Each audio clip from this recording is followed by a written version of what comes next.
საღამომშვიდობის. თქვენ წინაშეა სპეციალური გამოშვება. დღევანდელ გადაცემას ასე დავარქვი. ახლა დაშვებული შეცდომა დანაშაული იქნება. თუ რატომ დავარქვი ასე, ამის ახსნას მე, რა თქმა უნდა, გზადაგზა შევეცდები. რამდენიმე დღის წინ გაიმართა სატელეფონო დიალოგი რუსეთის პრეზიდენტ ვლადიმერ პუტინსა და ამერიკის შეერთებული შტატების პრეზიდენტ დონალდ ტრამპს შორის. ეს საუბარი თავისი არსით, თავისი მნიშვნელობით და თვითონ ფაქტი იყო რევოლუციური. თუ რატომ ვამბობ ამას, ამის შესახებაც გზადაგზა ვისაუბრებთ. ახლა კი მოდით ვნახოთ თუ რას ნიშნავდა ეს ყველაფერი. რუსეთ-უკრაინის კონფლიქტის დასრულებასთან ახლა იმაზე ახლოს ვართ ვიდრე ოდესმე. ამას შეერთებულ შტატებში რამდენიმე დღე ამბობენ. ეს უნდა დაედასტურებინათ დონალდ ტრამპსა და ვლადიმერ პუტინს შორის გამართულ სატელეფონო საუბარს. ეს იყო შეხვედრა, რომელსაც ჰქონდა ძალიან დიდი მნიშვნელობა, გაცილებით უფრო დიდი მნიშვნელობა, ვიდრე იმ საკითხებს, რომელიც აი ამ სატელეფონო საუბრის დროს განიხილეს. განიხილეს კი ბევრი უაღრესად მნიშვნელოვანი საკითხი, მაგრამ თვითონ ფაქტი იყო გაცილებით უფრო მნიშვნელოვანი. ამასთან დაკავშირებით კიდევ გზადაგზა ვისაუბრებ, მაგრამ მანამდე მოდით ვნახოთ თუ კონკრეტულად რა ფაქტებზე იყო საუბარი. რუსეთის პრეზიდენტი თანახმაა 30 დღით შეწყდეს ენერგეტიკულ ობიექტებზე თავდასხმა. ეს კი განსხვავებულია ტრამპის იმ ინიციატივისგან, რომელიც სრულ და უპირობო ცეცხლის შეწყვეტას ითხოვდა 30 დღის განმავლობაში. აი, ასეთი იყო ერთ-ერთი პასაჟი ამ სატელეფონო საუბრისა. ნახოთ კიდევ ფრაგმენტი. ექსპერტების შეფასებით ზაფხულის სეზონის მოახლოებასთან ერთად ენერგეტიკულ ინფრასტრუქტურაზე თავდასხმები ისედაც ნაკლებად კრიტიკულია უკრაინელებისთვის. უფრო მეტიც, უკრაინისთვის ეს დათმობა ნიშნავს უარის თქმას რუსეთის ენერგეტიკულ ობიექტებზე დარტყმებზე, რაც ბოლო თვეების განმავლობაში მათი ყველაზე ეფექტური სტრატეგია იყო რუსეთის ეკონომიკისთვის ზიანის მისაყენებლად. საყურადღებოა ზაპოროჟიეს ატომური ელექტროსადგურიც, რომელიც ორივე მხარისთვის გადამწყვეტი სტრატეგიული ობიექტია. უკრაინას მისი კონტროლი ენერგეტიკული და ეროვნული უსაფრთხოების დასაცავად სჭირდება, ხოლო რუსეთს როგორც სამხედრო და ენერგეტიკული ზეწოლის ბერკეტი. აქ ერთი საკითხია, რომელსაც აუცილებლად უნდა მივაქციოთ ყურადღება. ესე იგი, ცეცხლის შეწყვეტა მთლიანად, თუ ცეცხლის შეწყვეტა გარკვეულ წერტილებზე, გარკვეული მიმართულებით. რა თქმა უნდა, ამერიკის შეერთებული შტატების პრეზიდენტი აღენებდა საკითხს მთლიანად ცეცხლის შეწყვეტასთან დაკავშირებით, მაგრამ როგორც ჩანს, აქაც რაღაც გარკვეული კორექტივი იქნა შეტანილი და შეთანხმდნენ ენერგეტიკულ ობიექტებზე. ახლა ვნახოთ იმასთან დაკავშირებით სიუჟეტი, თუ რას ნიშნავს ეს ენერგეტიკული ობიექტები, როგორც უკრაინისთვის, ასევე რუსეთისთვის. თითქმის 2 საათიანი საუბრის განმავლობაში ვლადიმერ პუტინმა დონალდ ტრამპს რამდენიმე წინადადებაც შესთავაზა. მათ შორის ერთ-ერთი მოთხოვნაა, რომ მოკავშირეებისგან უკრაინისთვის როგორც იარაღის, ისე სადაზვერვო ინფორმაციის მიწოდება სრულად უნდა შეწყდეს. ესეც უმნიშვნელოვანესი საკითხია. იარაღის მიწოდება და ინფორმაციის მიწოდება. ეს უნდა შეწყდეს. საკითხს რუსეთის მხარე, რუსეთის პრეზიდენტი. დათანხმდება თუ არა ამას დონალდ ტრამპი და ამერიკის შეერთებული შტატები, ეს უკვე სხვა საკითხია, მაგრამ ისე აქვე მინდა გითხრათ, რომ დონალდ ტრამპის ის დაპირება არა მარტო ამერიკელი ხალხისთვის, არამედ საერთაშორისო საზოგადოებისთვისაც იყო ის, რომ ის როგორც კი მოვიდოდა ამერიკის შეერთებული შტატების პრეზიდენტად, მაშინვე მოახერხებდა ამ ომის შეჩერებას. ეს ასე არ მოხდა, თუმცა მან ბევრი იმუშავა ამ მიმართულებით, მაგრამ თუ გულწრფელი ვიქნებით, მას მართლაც აქვს ბერკეტი იმისთვის, რომ ომი უკრაინაში დაუყოვნებლივ შეჩერდეს. ეს ბერკეტი არის ის, რომ ამერიკის შეერთებულმა შტატებმა უარი უნდა თქვას უკრაინის მხარის შეიარაღებაზე, მისთვის სამხედრო ინფორმაციის მიწოდებაზე და უნდა გამოვიდეს ამ თამაშიდან. როგორც ჩანს, ტრამპი ამას ჯერჯერობით ვერ ახერხებს, იმიტომ რომ მას აქვს ინტერესები უკრაინაში და მას არ სურს, რომ მისი ინტერესები უკრაინაში დათმოს იმის სანაცვლოდ, რომ უკრაინაში ომი შეწყდეს. მას პირველ რიგში აინტერესებს საკუთარი ინტერესები, როგორც ჩანს. კიდევ ერთი სიუჟეტი. საბოლოო ჯამში, როგორც ჩანს, დონალდ ტრამპსა და ვლადიმერ პუტინს შორის მეგობრული დიალოგი შედგა. ამას ადასტურებს კრემლის ინფორმაციაც, საიდანაც ვიგებთ, რომ მხარეები შეთანხმდნენ ჩატარდეს ჰოკეის მატჩები ორი ქვეყნის ნაკრებებს შორის, როგორც რუსეთში, ასევე შეერთებულ შტატებში. შესაძლებელია ეს ვინმეს მეორე ხარისხოვან საკითხად მოეჩვენოს, რა დროს სპორტულ შეჯიბრებებზეა საუბარი, რა დროს ჰოკეის მატჩებზეა საუბარი და ასე შემდეგ, მაგრამ ეს სულაც არ გახლავთ ასე. ეს იმას ნიშნავს, რომ ამერიკის შეერთებულ შტატებსა და რუსეთს შორის იწყება სერიოზული თანამშრომლობა. ვერ ვიტყვი მეგობრობა მეთქვი, ვერ ვიტყვი პარტნიორობა მეთქვი, თუმცა ამასაც ალბათ ბოლომდე ვერ გამოვრიცხავთ, მაგრამ სერიოზული თანამშრომლობა რომ იწყება, ანუ ახალი სრულიად განსხვავებული ეტაპი რომ დგება ამ ორ სახელმწიფოს შორის ურთიერთობაში, ამაზე ეს ფაქტიც მეტყველებს, იმიტომ რომ სპორტით არ იწყება ხოლმე ურთიერთობების მოწესრიგება. ურთიერთობების მოწესრიგება იწყება პოლიტიკით, ეკონომიკით, სამხედრო სფეროთი. და შესაძლებელია სულ ბოლოს მოდიოდეს სპორტი. რა კი აქ სპორტი უკვე იყო ნახსენები, ეს იმას ნიშნავს, რომ მართლაც სერიოზული გადატვირთვა და სრულიად ახლებური მიდგომები იწყება ამ ორ სახელმწიფოს შორის. არ ვიჩქარებ იმაზე საუბარს, თუ რას ნიშნავს ეს მთლიანობაში. მოდით ნახოთ კიდევ ერთი სიუჟეტი. ჩვენ არ გვისაუბრია დახმარებაზე. სინამდვილეში ჩვენ საერთოდ არ გვისაუბრია დახმარებაზე. ჩვენ ბევრ რამეზე ვისაუბრეთ, მაგრამ დახმარება არ განგვიხილავს. ეს არასდროს მოხდებოდა მე რომ პრეზიდენტი ვყოფილიყავი. ეს არ იყო ომი, რომელიც უნდა მომხდარიყო და ის მოხდა. ასე რომ ჩვენ აქ ვართ. და ახლა თქვენ გაქვთ ბევრი იარაღი, რომელიც ერთმანეთისკენაა მიმართული და ცეცხლის შეწყვეტა ცოტა უფრო შორს წასვლის გარეშე რთული იქნებოდა. რუსეთს აქვს უპირატესობა. როგორც ისიც მათ ალყაში მოაქციეს დაახლოებით 2500 ჯარისკაცი. ისინი ალყაში არიან და ეს არ არის კარგი.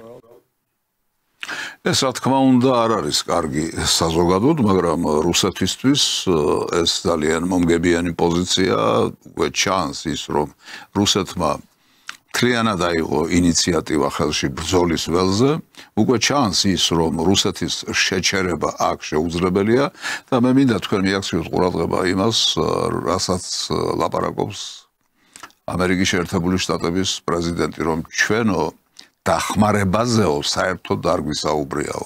მე არ ვიცი ეს სატელეფონო საუბარი როგორ შეიძლებოდა წარმართულიყო ისე, რომ ამ თემას არ შეხებოდნენ. ცოტა მიჭირს ამის დაჯერება, მაგრამ ტრამპმა ეს განაცხადა. ახლა ჩვენ შეგვიძლია ვნახოთ გარკვეული ფრაგმენტები თუ როგორ შეაფასეს ეს სატელეფონო დიალოგი და რა ინფორმაცია გაავრცელეს ამასთან დაკავშირებით რუსებმა, ანუ კრემლმა. ტრამპის 30-დღიანი ცეცხლის შეწყვეტის ინიციატივასთან დაკავშირებით რუსულმა მხარემ აღნიშნა რიგი საკითხები, რომლებიც ეხება საბრძოლო ხაზზე ცეცხლის შეწყვეტის ეფექტური კონტროლის უზრუნველყოფას, ასევე უკრაინელების იძულებითი მობილიზაციისა და სამხედროების გადაიარაღების შეჩერებას. რუსეთის პრეზიდენტმა გამოთქვა მზადყოფნა ამერიკელ პარტნიორებთან ერთად საგულდაგულოდ შეისწავლოს მოგვარების შესაძლო გზები, რომელიც უნდა იყოს კომპლექსური, მდგრადი, გრძელვადიანი ხასიათის და რა თქმა უნდა გაითვალისწინოს კრიზისის ძირეული მიზეზების აღმოფხვრის უპირობო აუცილებლობა და რუსეთის კანონიერი ინტერესები უსაფრთხოების სფეროში. როგორც თქვენ უკვე მოისმინეთ, ძალიან სერიოზული საკითხებია დასმული და თან ბლომად არის ეს საკითხები დასმული. სხვაგვარად არ შეიძლებოდა ყოფილიყო, რა თქმა უნდა, არც ის შეიძლებოდა ყოფილიყო, რომ ყოვლის მომცველი ყოფილიყო სატელეფონო საუბარი ორ პრეზიდენტს შორის, მაგრამ როგორც ჩანს, უაღრესად მნიშვნელოვანი საკითხები წამოჭრილა. ახლა უშუალოდ იმ თემასთან დაკავშირებით იყო თუ არა საუბარი იმასთან დაკავშირებით, რომ შეჩერებულიყო უკრაინისათვის შეიარაღებისა და სამხედრო ინფორმაციის მიწოდება. ტრამპმა თქვა, რომ ეს საკითხი არ განხილულაო. ახლა მოусმინოთ, რას გვეტყვის კრემლი. კრემლის ცნობით საუბრის დროს ხაზგასმით აღინიშნა, რომ კონფლიქტის ესკალაციის თავიდანაცილებისა და მისი პოლიტიკური და დიპლომატიური გზით მოგვარების მიზნით საკვანძო პირობა უნდა იყოს საგარეო სამხედრო დახმარებისა და კიევისთვის სადაზვერვო ინფორმაციის მიწოდების სრული შეწყვეტა.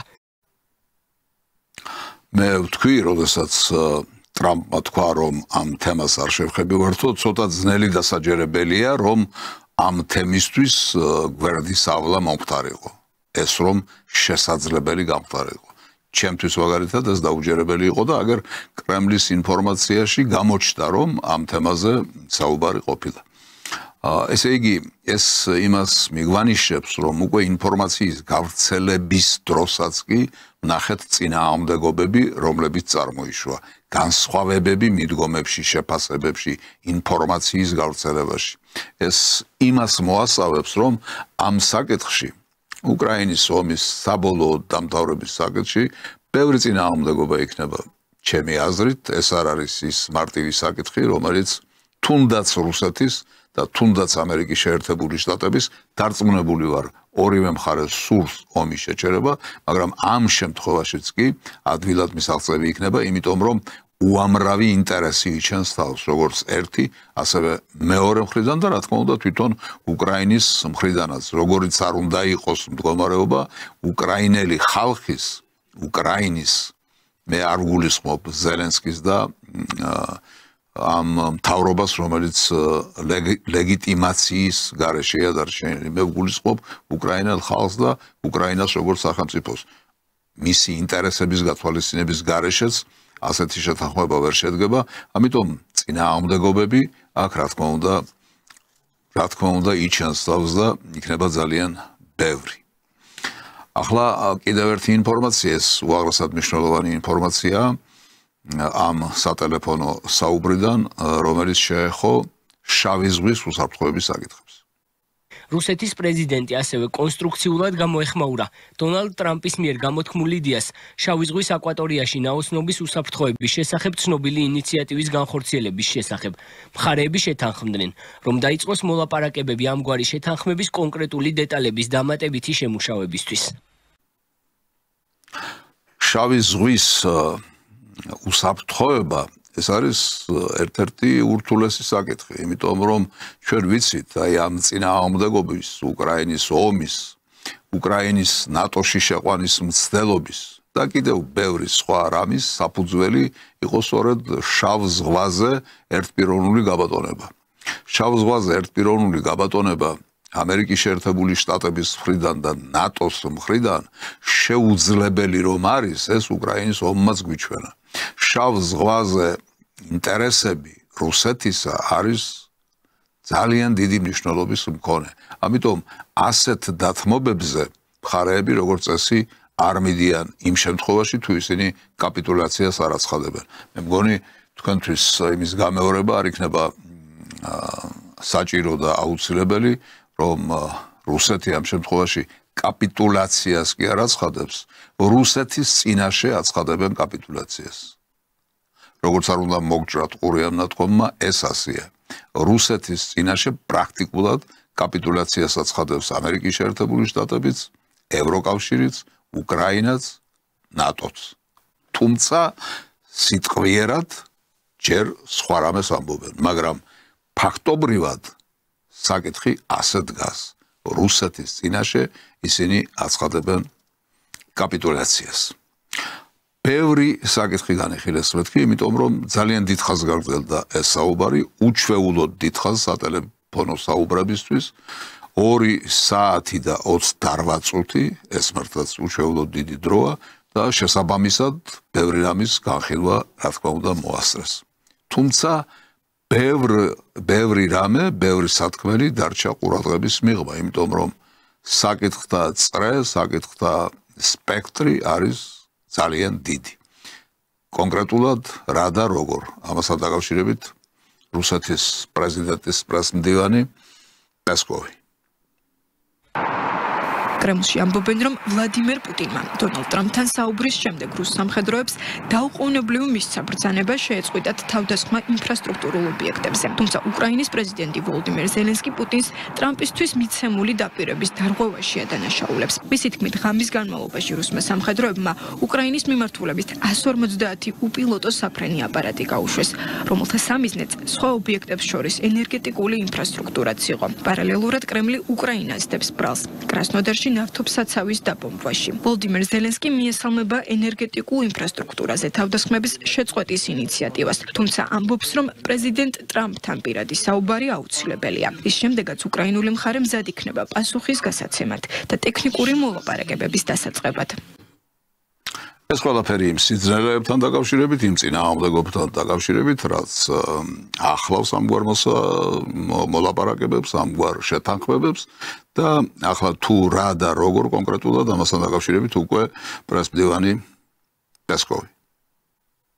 პუტინსა და ტრამპს შორის საუბრის დაწყებამდე მედიაში აქტიურად წერდნენ, რომ ტრამპის ადმინისტრაცია ომის დასრულების სხვადასხვა ვარიანტს განიხილავდა. მათ შორის ერთ-ერთი ყირიმის რუსეთის ტერიტორია აღიარება. თუმცა კრემლის პრესპიკერმა დიმიტრი პესკოვმა პირდაპირ თქვა, რომ მხარეებს არ განუხილავთ ყირიმისა და სხვა რეგიონების რუსეთის ტერიტორია აღიარების საკითხი. არც უკრაინაში არჩევნების გზით ხელისუფლების შეცვლის თემა. პესკოვის განცხადებით, პუტინსა და ტრამპს არც უკრაინაში სამშვიდობოების შესაძლო განთავსება განუხილავთ და არც გასცადენი ჩრდილოეთ ნაკადი 2. კრემლის პრესპიკერი ადასტურებს, რომ საუბრის თემა ნამდვილად იყო კიევისთვის სამხედრო დახმარების მიწოდების შეწყვეტა.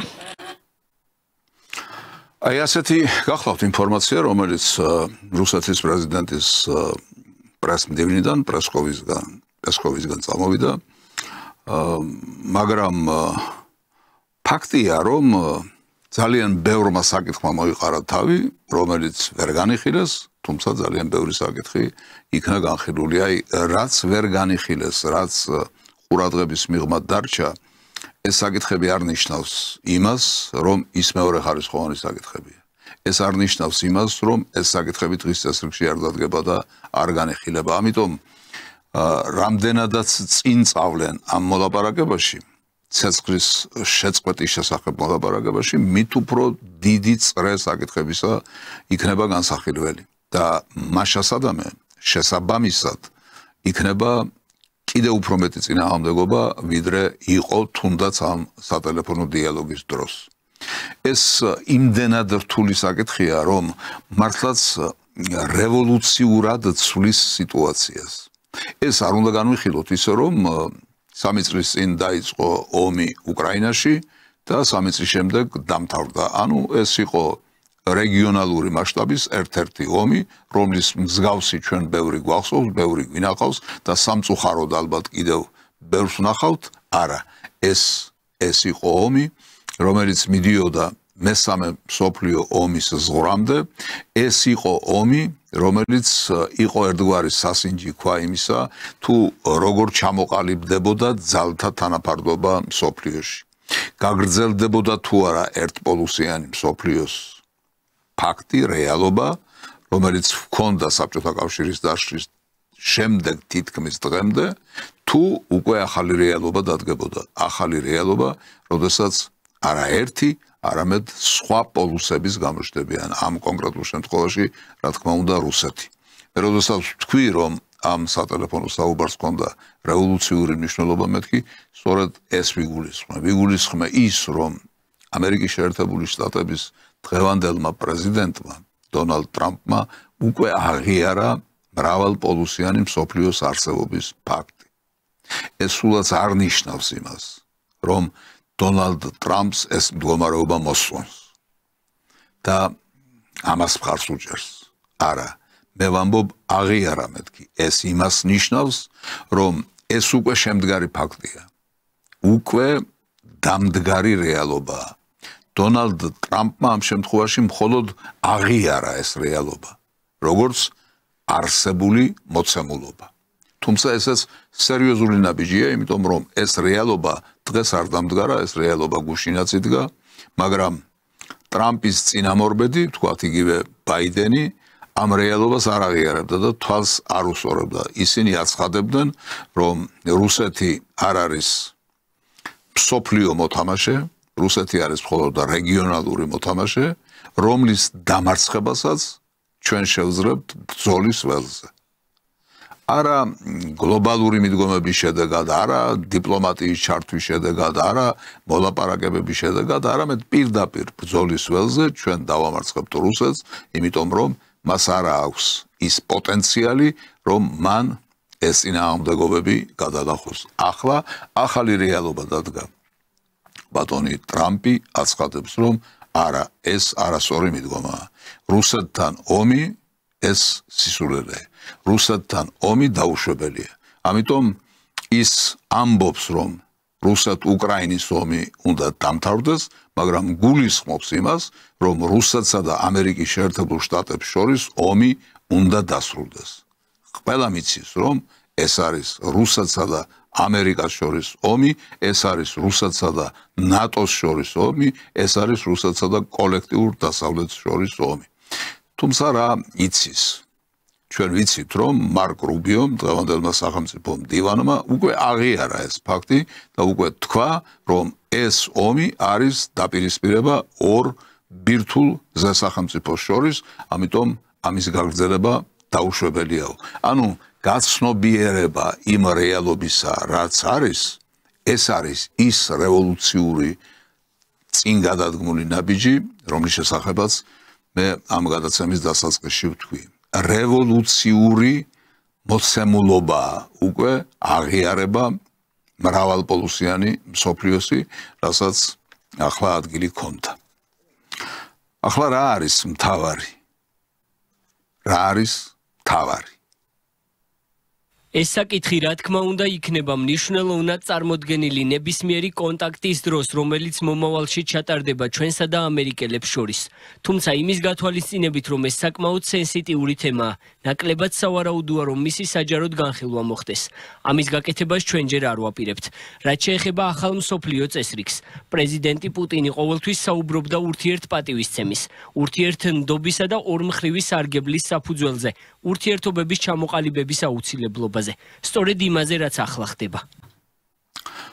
პესკოვი ამ შემთხვევაში საუბრობდა იმასთან დაკავშირებით, რომ ამერიკის შეერთებულმა შტატებმა, რა თქმა უნდა დაიხიოს უკან იმ თვალსაზრისით, რომ მან ერთმნიშვნელოვნად უნდა შეუწყვიტოს შეიარაღება და ინფორმაციის, სამხედრო ინფორმაციის მიწოდება უკრაინას. ეს ასე ერთბაშად არ მოხდებაო, ამბობს პესკოვი, მაგრამ მთავარია ამ შემთხვევაში ის, რომ ორ ზესახელმწიფოს შორის ადგეს ნდობა, თუ ნდობა აღდგება, ასეთ შემთხვევაში დიალოგის გაგრძელება შესაძლებელიც არის, მას აზრის აქვს და არა მარტო შესაძლებელია და აზრი აქვს, არამედ ის იქნება შედეგის მომტანი. აი ამაზეა დღეს ორიენტირებული როგორც ერთი, ასევე მეორე მხარეც, თუმცა როგორც ვთქვი, ეს არ გამორიცხავს გარკვეულ წინააღმდეგობებს, ეს არ გამორიცხავს ინტერესთა დაპირისპირებას და აქედან გამომდინარე, ვნახოთ თუ რა იქნება და როგორ იქნება, როგორ გაგრძელდება მოვლენები, მაგრამ ერთი რამე, რაც ამ სატელეფონო დიალოგში გამოიკვეთა, არის ისიც, რომ ასეთი შეხვედრები, ასეთი საუბრები უმაღლეს დონეზეც და დელეგაციების დონეზეც გაგრძელდება. კვირის ბოლოს კიდევ ერთი მნიშვნელოვანი შეხვედრაა ჩანიშნული. 23 მარტს საუდის არაბეთში, ქალაქ ჯიდაში შეერთებული შტატებისა და რუსეთის დელეგაციები ცეცხლის შეწყვეტის შესახებ მოლაპარაკებებს გამართავენ. ტრამპის ადმინისტრაციის ინფორმაციით, შეერთებული შტატების მხრიდან შეხვედრას სახელმწიფო მდივანი მარკო რუბიო და ეროვნული უსაფრთხოების საკითხებში პრეზიდენტის მრჩეველი მაიკ უოლცი დაესწრებიან. ეს ერთმნიშვნელოვნად კარგია, პროგრესული მოვლენაა და იმედი უნდა ვიქონიოთ, რომ ყველაფერი თანდათანობით თავის კალაპოტში ჩადგება, თუმცა ამას ბევრი წახნაგი ახლავს ამ საქმეს, იმიტომ რომ აქ მარტო ამერიკის შეერთებული შტატები და რუსეთი არ არის, არამედ არიან სხვა სერიოზული მოთამაშეები. ამ კონკრეტულ შემთხვევაში მხედველობაში მყავს ევროპა, რომელიც სულაც არ არის მომართული ისე, როგორც ვთქვათ, ამ კონკრეტულ შემთხვევაში ამერიკის შეერთებული შტატები და მისი პრეზიდენტი. ისინი სხვანაირად ხედავენ მოვლენის განვითარებას და როგორც მე წეღავ თქვი, რომ მომართული იყო კოლექტიური დასავლეთი რუსეთის ბრძოლის ველზე და სამარცხებლად, აი თითქმის ამ გზის გაგრძელებას აპირებენ, თუმცა რიტორიკა ალაგ-ალაგ, რა თქმა უნდა, მათაც შეცვლილი აქვს. აი მაგალითად როგორ უყურებს ყველაფერ ამას მაკრონი, საფრანგეთის პრეზიდენტი. ჩვენ ვაგრძელებთ უკრაინის მხარდაჭერას. უახლესი დისკუსიების სწორი მიმართულებით მიდის და ჩვენ გვინდა ომის მყარი, გრძელვადიანი დასრულება უკრაინისა და ევროპის უსაფრთხოებისთვის. ჩვენი მიზანი იგივე უნდა დარჩეს. გუქონდეს მყარი, გაზომვადი და შემოწმებადი ცეცხლის შეწყვეტა, დეტალური და სრულფასოვანი სამშვიდობო დისკუსიების გახსნა, რაც მოგცემს მყარი და მუდმივი მშვიდობის დამყარების საშუალებას. რა თქმა უნდა, ეს შეუძლებელია უკრაინელების გარეშე, რომლებიც მოლაპარაკებების მაგიდასთან უნდა ისხდნენ. ნათქვამია, ეშმაკი დეტალებში ზის, აი ამ საუბრის ბოლო წინადადება იყო ასეთი, რომ უკრაინა უნდა იყოს ჩართული ამ მოლაპარაკებებში უკრაინის გარეშე, ეს შეუძლებელია. ერთი შეხედვით ეს რა თქმა უნდა სწორი არის თავისთავად, რა კი უკრაინას ეხება ეს ყველაფერი, რა კი უკრაინა აქვს აქ თავარი, ასე ვთქვათ, მოთამაშე, ასეთ შემთხვევაში ბუნებრივია, რომ უკრაინის გარეშე როგორ შეიძლება უკრაინის საკითხი გადაწყდეს. მაგრამ ეს ერთი შეხედვით. სინამდვილეში რეალობა არის სხვაგვარი. უკრაინელმა ხალხმა და განსაკუთრებით უკრაინის ხელისუფლებამ, რომელიც დღეს სრულიად არალეგიტიმურია, მაგრამ ამას თავი დავანებოთ, უკრაინა აქციეს იმ მოთამაშედ, რომელსაც პრაქტიკულად არავინ არაფერს ეკითხება. უკრაინა აქციეს მხოლოდ და მხოლოდ საზარბაზნე ხორცად. უკრაინა და უკრაინელი ხალხი აქციეს მხოლოდ ჯარისკაცებად, რომლებიც არაფერს არ წყვეტენ, რომლებიც დავალებას იღებენ. დავალება მოდიოდა ამერიკის შეერთებული შტატებიდან და ევროპიდან, უკრაინა იყო შემსრულებელი ამ ძალიან ცუდი თამაშისა, თუ შეიძლება ამას თამაში დაერქვას, რომელმაც უკრაინელთა ძალიან დიდი ნაწილი სიცოცხლე შეიწირა უკვე, რომელმაც დაანგრია და მიწასთან გაასწორა უკრაინა. და რომელმაც გააკეთა ის, რომ უკრაინა მსოფლიო რუკაზე აღარასოდეს აღარ იქნება ისეთი, როგორც იყო ამ პროცესების დაწყებამდე. ანუ უკრაინამ ამ შემთხვევაში განიცადა გამოუსწორებელი ზიანი და ზარალი. ეს ყველაფერი არის უგუნური პოლიტიკის შედეგი. რა თქმა უნდა, ეს ერთმნიშვნელოვნად, მაგრამ ახლა უწევთ ლაპარაკი იმასთან დაკავშირებით, რომ უკრაინა ამაში უნდა მონაწილეობდეს. როგორც გითხარით, უკრაინამ მისი უგუნური ხელისუფლების ხელმძღვანელობით თავი ჩაიყენა იმ მდგომარეობაში, რომ მას არავინ აღარაფერს ეკითხება და როგორც ჩანს არც შეეკითხებიან. ეს არის ერთი სავალალო შედეგი. ახლა თვითონ ევროპა რას ფიქრობს ყველაფერ ამასთან დაკავშირებით? შეუძლია მას რომ ფეხი აუწყოს ამ პროცესებს, რასაც ქვია ერთის მხრივ, როგორც ეს ტრამპმა გააკეთა, რეალურად დანახვა და აღიარება მრავალპოლუსიანი მსოფლიოსი და მეორე რეალურად დანახვა და აღიარება იმისა, რომ რუსეთთან ომის გაგრძელება არის აბსურდი, იმიტომ რომ რუსეთის დამარცხება ამ ომში არის შეუძლებელი. მიხვდა თუ არა ამას ევროპა ისევე როგორც ამას მიხვდა ამერიკა? მე მგონი რომ არა, იმიტომ რომ ისინი აბსოლუტურად სხვა გზას დაადგნენ და დაიწყეს თანხების შეგროვება შეიარაღებისთვის, რუსეთის მომავალი დამარცხებისთვის და ასე შემდეგ და ასე შემდეგ. უკვე 5 საათზე მეტია ევროკავშირის ლიდერები უკრაინის პრეზიდენტთან ერთად მსჯელობენ ევროპის გადაიარაღების გეგმასთან დაკავშირებით, რომელიც ევროკომისიის პრეზიდენტმა ურსულა ფონ დერ ლაიენმა უკვე წარუდგინა ევროკავშირის ლიდერებს და რომელიც გულისხმობს 800 მილიარდიანი ფონდის შექმნას. ყველა მზად არის ეს გამოწვევა მიიღოს. ეჭვი არ არსებობს, რომ ომი უკრაინაში ევროპისადმი ამერიკული ადმინისტრაციის ახალი მიდგომა და ყველაფერზე მეტად რუსეთის მიერ დაწყებული შეიარაღების რბოლა სრულიად ახალ გამოწვევებს წარმოადგენს ჩვენთვის. ევროპა უნდა ჩაერთოს ამ შეიარაღების რბოლაში და მოიგოს ის. დარწმუნებული ვარ, რომ რუსეთი წააგებს ამ რბოლას, როგორც საბჭოთა კავშირმა წააგო მსგავსი რბოლა 40 წლის წინ. არ მხოლოდ ბოროტების ღერძით ცდილობს შეცვალოს მსოფლიო წესრიგი, ამერიკის შეერთებული შტატები ანადგურებს მსოფლიო წესრიგს. ნათელია, რომ თეთრი სახლი კითხვის ნიშნის ქვეშ აყენებს დასავლური სამყაროს ერთიანობას და ახლა ვაშინგტონი ცდილობს უსაფრთხოების საკითხები გადააბაროს ევროპას. ნატომ შესაძლოა თავისი არსებობა შეწყვიტოს. ამ შემთხვევაში რუსეთი მოაკითხავს ევროპას. თქვენ ახლა მოვისმინეთ იმასთან დაკავშირებით, რომ 800 მილიარდი დოლარის კონსოლიდაციას ცდილობს ევროპა იმისთვის, რომ შეიარაღდეს და რუსეთი დაამარცხოს. ამაზე დიდი უგუნურება ევროპაშიც კი ძნელი გასაგონია. ევროპაშიც კი, რომელიც ცნობილია თავისი პოლიტიკური უგუნურებებით სხვადასხვა ეპოქებში.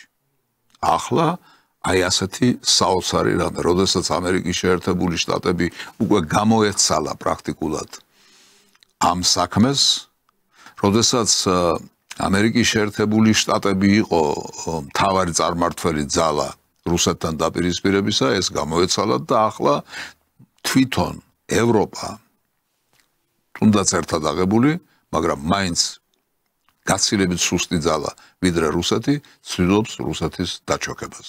ისტორიიდანაც გვახსოვს დამთავრებული ეს ამბავი და ახლაც არ არის ძნელი წარმოსადგენი ის თუ რით დამთავრდება ეს ამბავი. თქვენ ორი გამოსვლელი იხილეთ, აქ ერთი იყო ბატონი ტუსკი, პოლონეთის წარმომადგენელი, მეორე იყო ჟალუზნი, უკრაინის წარმომადგენელი, ის უკრაინის ელჩია დიდ ბრიტანეთში და ადრე იქამდე იყო უკრაინის გენერალური შტაბის ხელმძღვანელი. ანუ ვერ ვიტყვით რომ ეს ადამიანები გაუცნობიერებელი ადამიანები არიან. ვერ ვიტყვით რომ ამ ადამიანებმა არიციან თუ რას ნიშნავს რუსეთთან დაპირისპირება, მაგრამ მიუხედავად ამისა, ისინი ამ აბსოლუტურ სისულელეზე ლაპარაკობენ. ერთი ის რომ რუსეთის წინააღმდეგ ევროპის დარაზმა თავისთავად არის აბსურდი და კატასტროფული შედეგის მომტანი საზოგადოდაც და პირველ რიგში ევროპისთვის, ხოლო მეორე ლაპარაკობდა იმასთან დაკავშირებით, რომ რუსეთი თუ კი გაძლიერდება, თუ კი უკრაინაში არ დამარცხდება, ასეთ შემთხვევაში ევროპას მოადგებაო. რატომ? რაში ჭირდება ეს რუსეთს?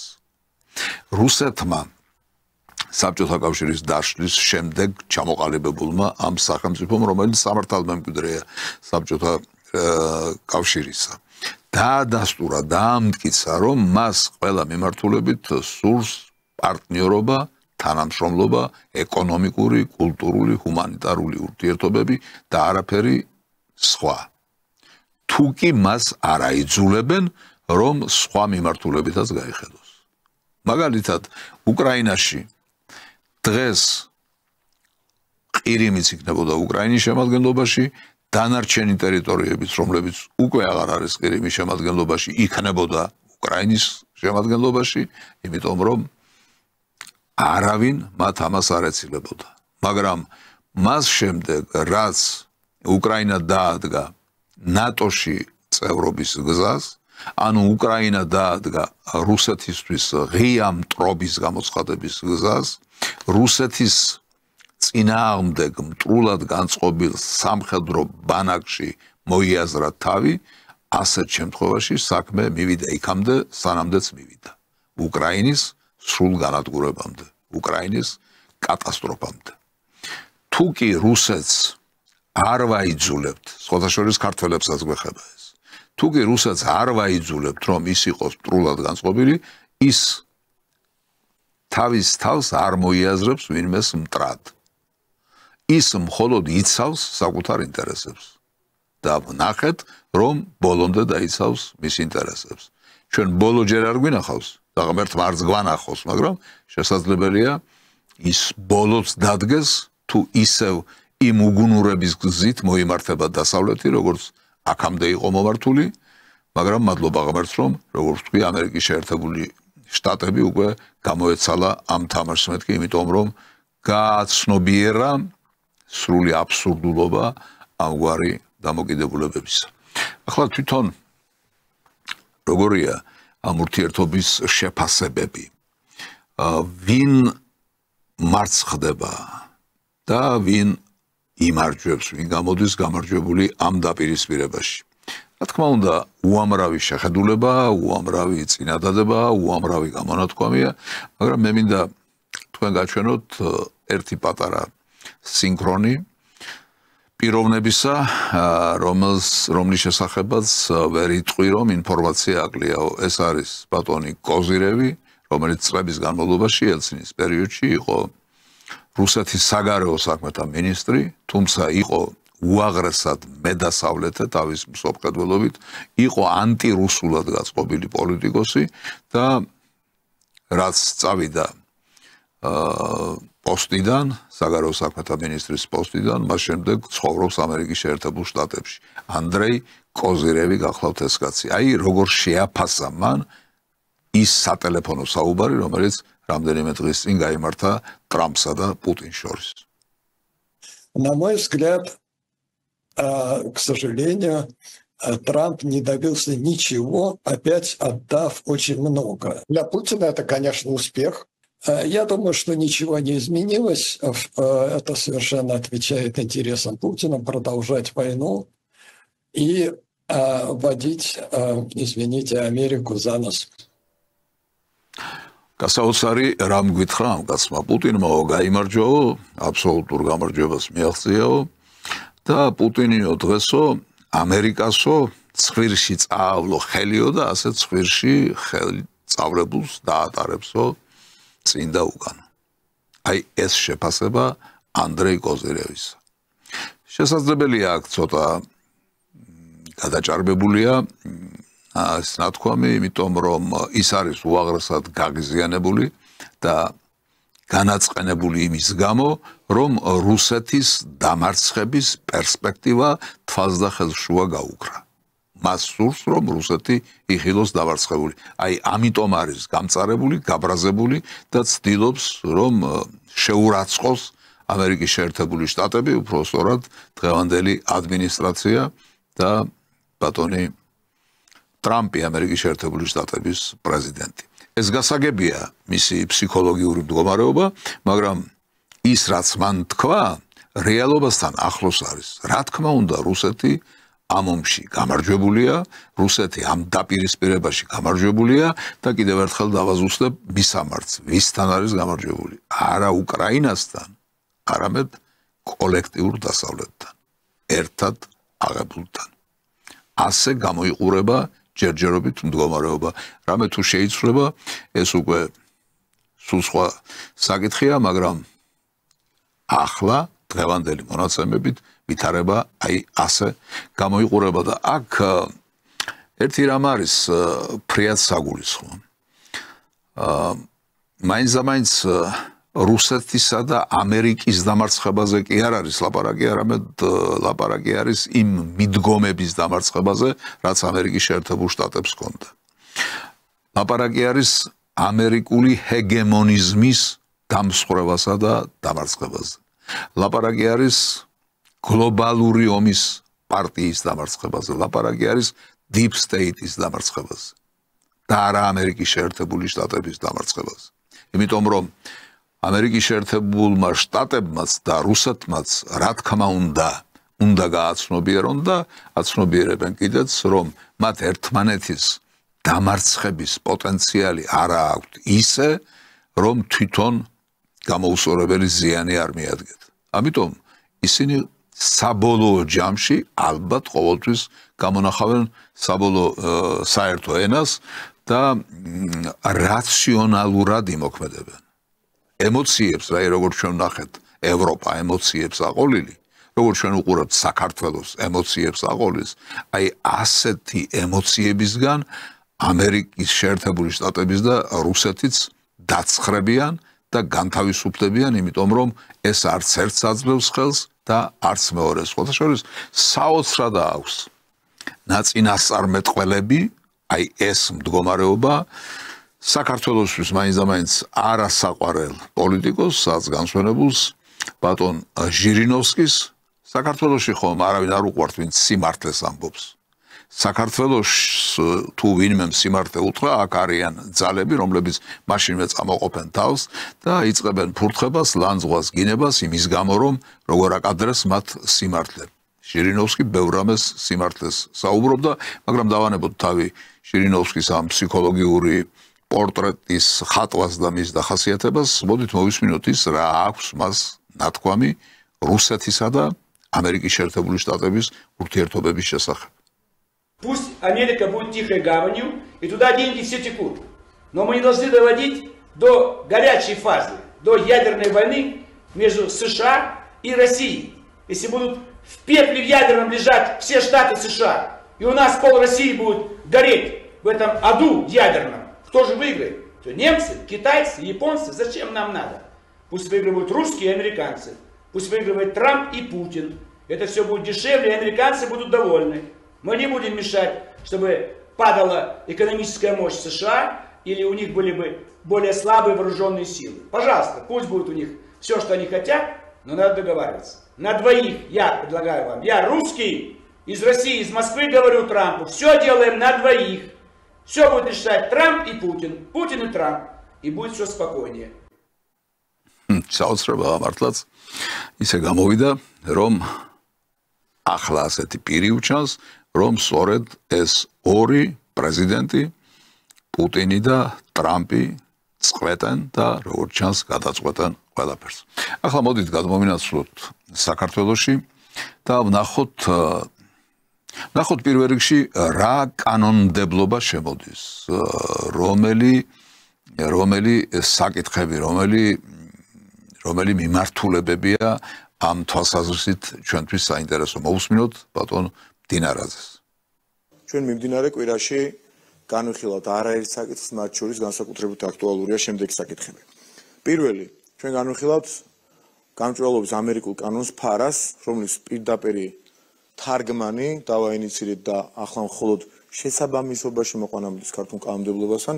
შემდეგი საკითხი ეს არის თქვენთვის უკვე ცნობილი, თავის დროზე სისხლის სამართლის კოდექსიდან ამოღებული სამშობლოს ღალატის მუხლი ბრუნდება სისხლის სამართლის კოდექსში. მესამე, ასევე ძალიან აქტუალური საკითხია მაუწყებლობის შესახებ კანონი ჟურნალისტების მიერ აღიარებული ქცევათა წესები გადადის სავალდებულო აღსრულებაში, ასე დავარქვათ, გამომდინარე იქიდან, რომ ეს გადადის სახელმწიფო რეგულირების სფეროში. შემდეგი საკითხები არის სიტყვა გენდერის ამოღება ყველანაირი ნორმიდან და კანონიდან, ასევე NGO სექტორის წარმომადგენლების სავალდებულო მონაწილეობა გადაწყვეტილებების მიღებაში. ეს არ გამორიცხავს მათ მონაწილეობას, თუმცა ამისი სავალდებულობა ქართული კანონმდებლობიდან გაქრება და არც ერთი უწყება და არავინ იქნება ვალდებული, უფლებამოსილი კი ბატონო, ვალდებული, რომ NGO სექტორის წარმომადგენლების ანჯგუაზე იაროს და მისი მონაწილეობა უზრუნველყოს გადაწყვეტილების მიღების პროცესში და ძალიან საინტერესო საკითხი, რომელზეც ყველაზე დიდი ხანი შეგვიძლია დღევანდელი ხანგრძლივი ხდომის 80% მინიმუმ ვთქვათ, რომ დაეთმო ამ საკითხს, ანტინარკოტიკული კამპანიის ფარგლებში ჩვენ ვამკაცრებთ კანონმდებლობას, ეს თქვენთვის უკვე ცნობილია, მეორე მოსმენით ეს გავა მიმდინარე კვირაში და გარდა იმისა, რაც დაანონსებული იყო, ჩვენ შევჯერდით, რომ სისხლის სამართლის კოდექსში შემოვიდეს სასჯელის სახით სავალდებულო მკურნალობა.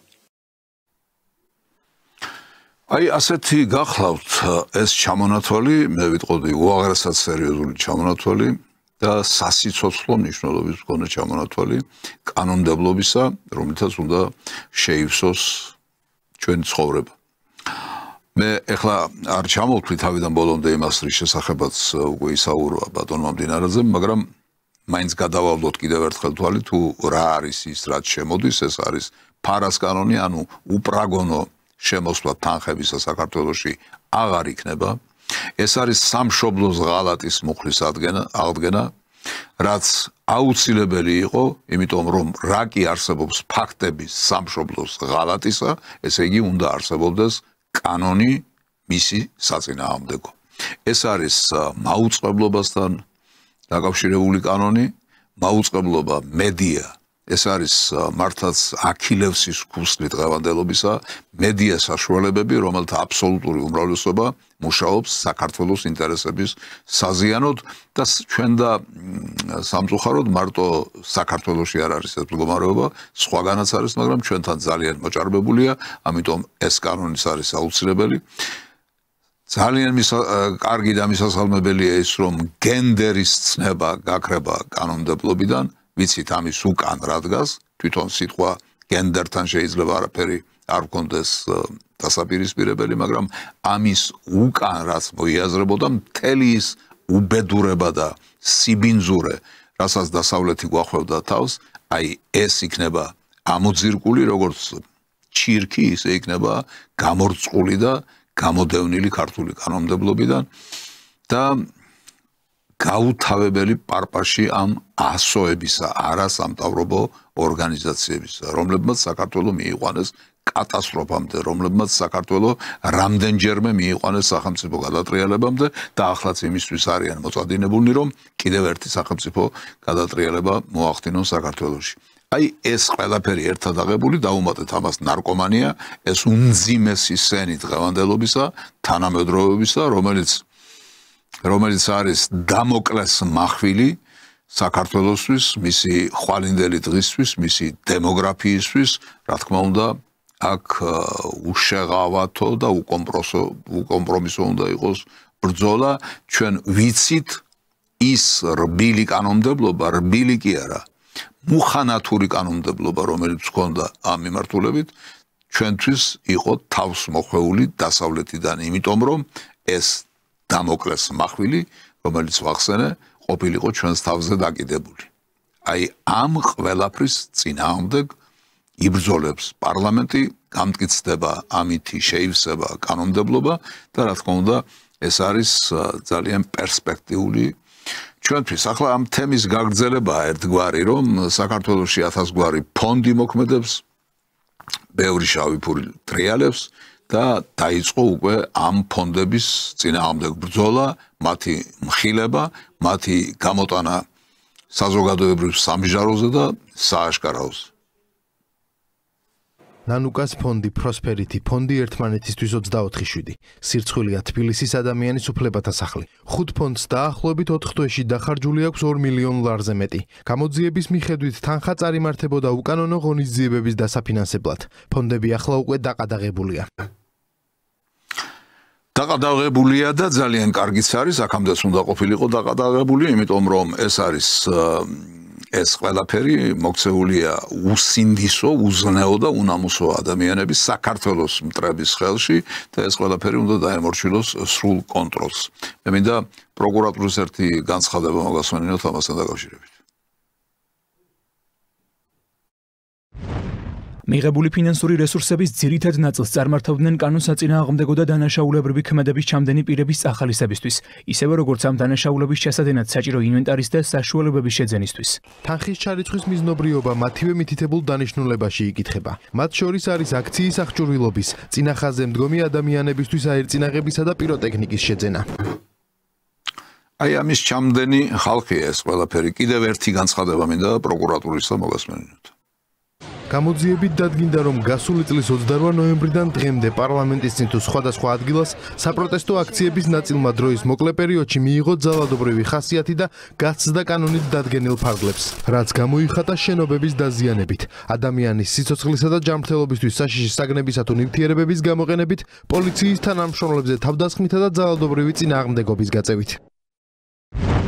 ადგილი ჰქონდა დანაშაულებრივი ჯგუფების მხრიდან ძალადობის ორგანიზებას და მასში მონაწილეობას, რასაც თან ახლდა ძალადობა, რბევა, სხვისი ნივთის დაზიანება ან განადგურება, იარაღად სხვადასხვა საგნების გამოყენება, როგორც იყო პიროტექნიკური საშუალებებით სპეციალურად დამზადებული მოწყობილობები, ადვილად აალებადი და ცეცხლგამჩენი ნივთიერებები. არაერთ გზის დაფიქსირდა ეგრეთ წოდებული მოლოტოვის კოქტეილების გამოყენება პოლიციის თანამშრომელთა წინააღმდეგ. გამოძიებით ასევე დგინდება, რომ ძალადობრივი ჯგუფები სისტემატურად მარაგდებოდნენ ეგრეთ წოდებული რესპირატორებით, სპეციალური აირწინაღებით, ჩაფხუტებით და სხვა საშუალებებით, რათა სპეციალური საპოლიციო ღონისძიებებისას სამართალდამცავებზე ძალადობრივი შეტევა ყოფილიყო ეფექტური. ხსენებული ძალადობრივი ქმედებების შედეგად დაზიანდა 55 ფიზიკური პირი, რომელთაგან უმრავლესობა სამართალდამცავი უწყების წარმომადგენლები არიან. ამასთან ცეცხლის გაჩენის გზით დაზიანდა ადმინისტრაციული შენობები და მწყობრიდან გამოვიდა სპეციალური სატრანსპორტო საშუალებები.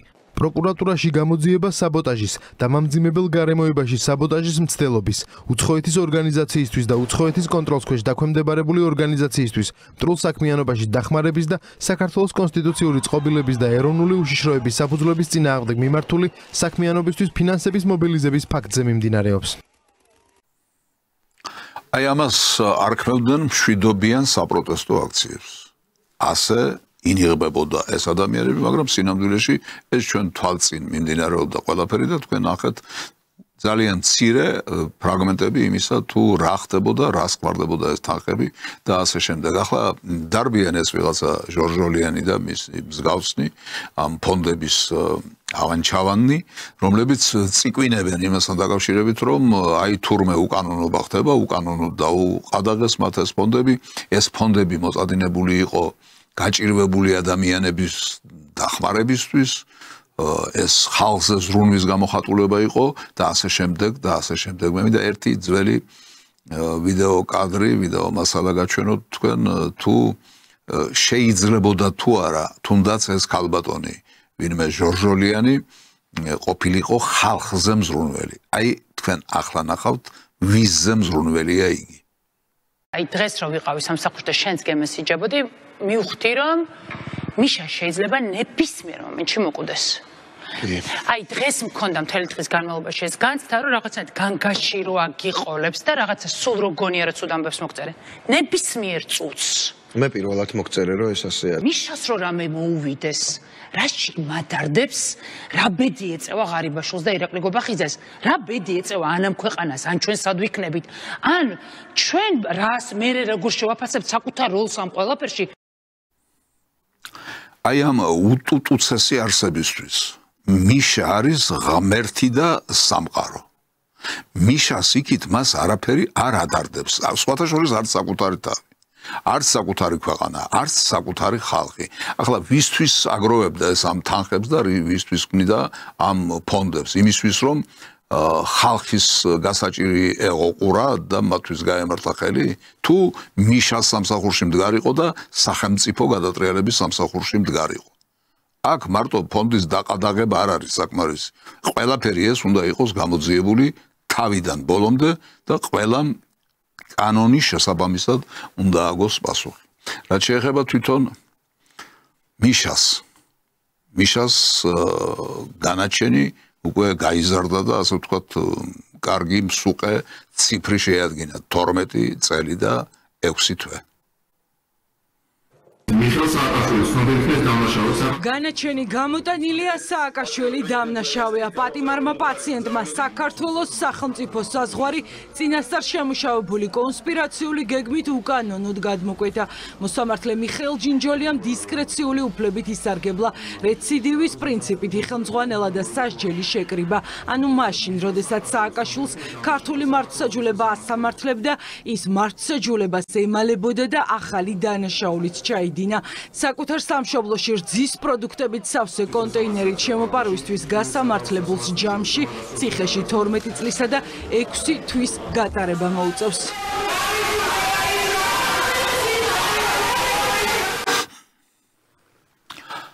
ეს რიცხვი, რომელიც არის დასახელებული წლებისა 12 წელიწადი და კიდევ მეტი. რა თქმა უნდა, შლამბეჭდავია, მაგრამ ეს არ არის, არ ბადებს ბოლომდე სამართლიანობას. ახლა ვნახოთ როგორ აფასებენ მისი სექტის წევრები აი ამ განაჩენს. არაფრად მიგვაჩნია ეს არაფრის მთქმელი უკანონო ბრალი ისჯება ამ ქვეყნის მთავარი მედასავლეთე პუტინის მთავარი მოწინააღმდეგე პოლიტიკოსი და ქართული თანამედროვე სახელმწიფოს შემქმნელი პრეზიდენტი სააკაშვილის სახით. აი ამ მეორე ტუტუცი არსებისათვის სააკაშვილი არის თანამედროვე ქართული სახელმწიფოს შემქმნელი და დამფუძნებელი. ეს მიშამ უთხრა და ამ ტუტუცმა რა თქმა უნდა დაიჯერა, იმიტომ რომ მეტი ტვინი არ აქვს. მეტი გასაქანი მის აზროვნებას არ აქვს, რომ შეაფასოს რა არის საქართველო და შეიძლება თუ არა საქართველოს დამფუძნებელი იყოს მიხეილ სააკაშვილი.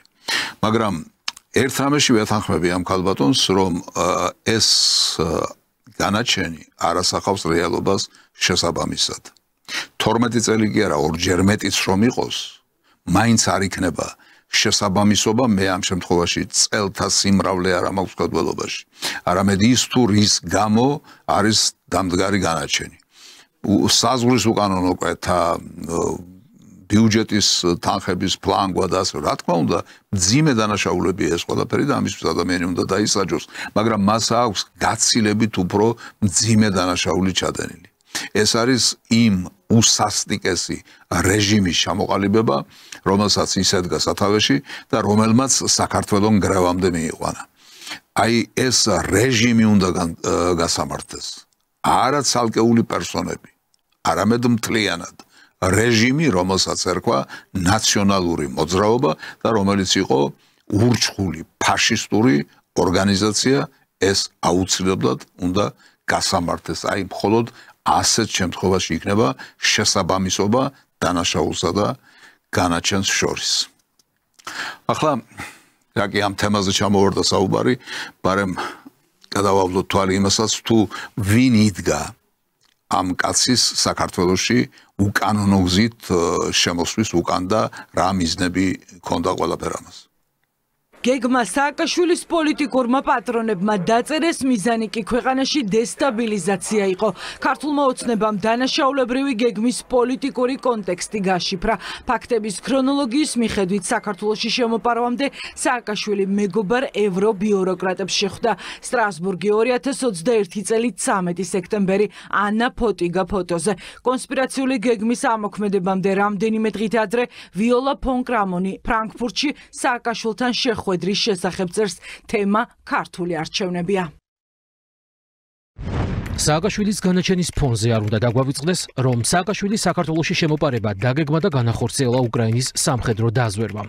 საქართველოში შემოპარებამდე რამდენიმე დღით ადრე სააკაშვილი იმყოფებოდა ბრიუსელში და შეხვდა ევროკომისიის და ევროპარლამენტის წარმომადგენლებს. ეს იმ დროს, როცა მას უკვე მისჯილი ჰქონდა 6 წლით თავისუფლების აღკვეთა გირგულიანის მკვლელობის და გელაშვილის ცემის საქმეებზე. სახელისუფლებო გუნდისთვის ფაქტებით დადასტურდა სისხლის სამართლის დანაშაულის უკან სპეცსამსახურები და სააკაშვილის უცხოელი პატრონები დგანან. მათ შორის არიან ისინი, ვინც ჩავარდნილი გეგმის შემდეგ სააკაშვილის შიმშილობის აფერას ევროპარლამენტიდან ზურგს რეზოლუციებით უმაგრებდნენ.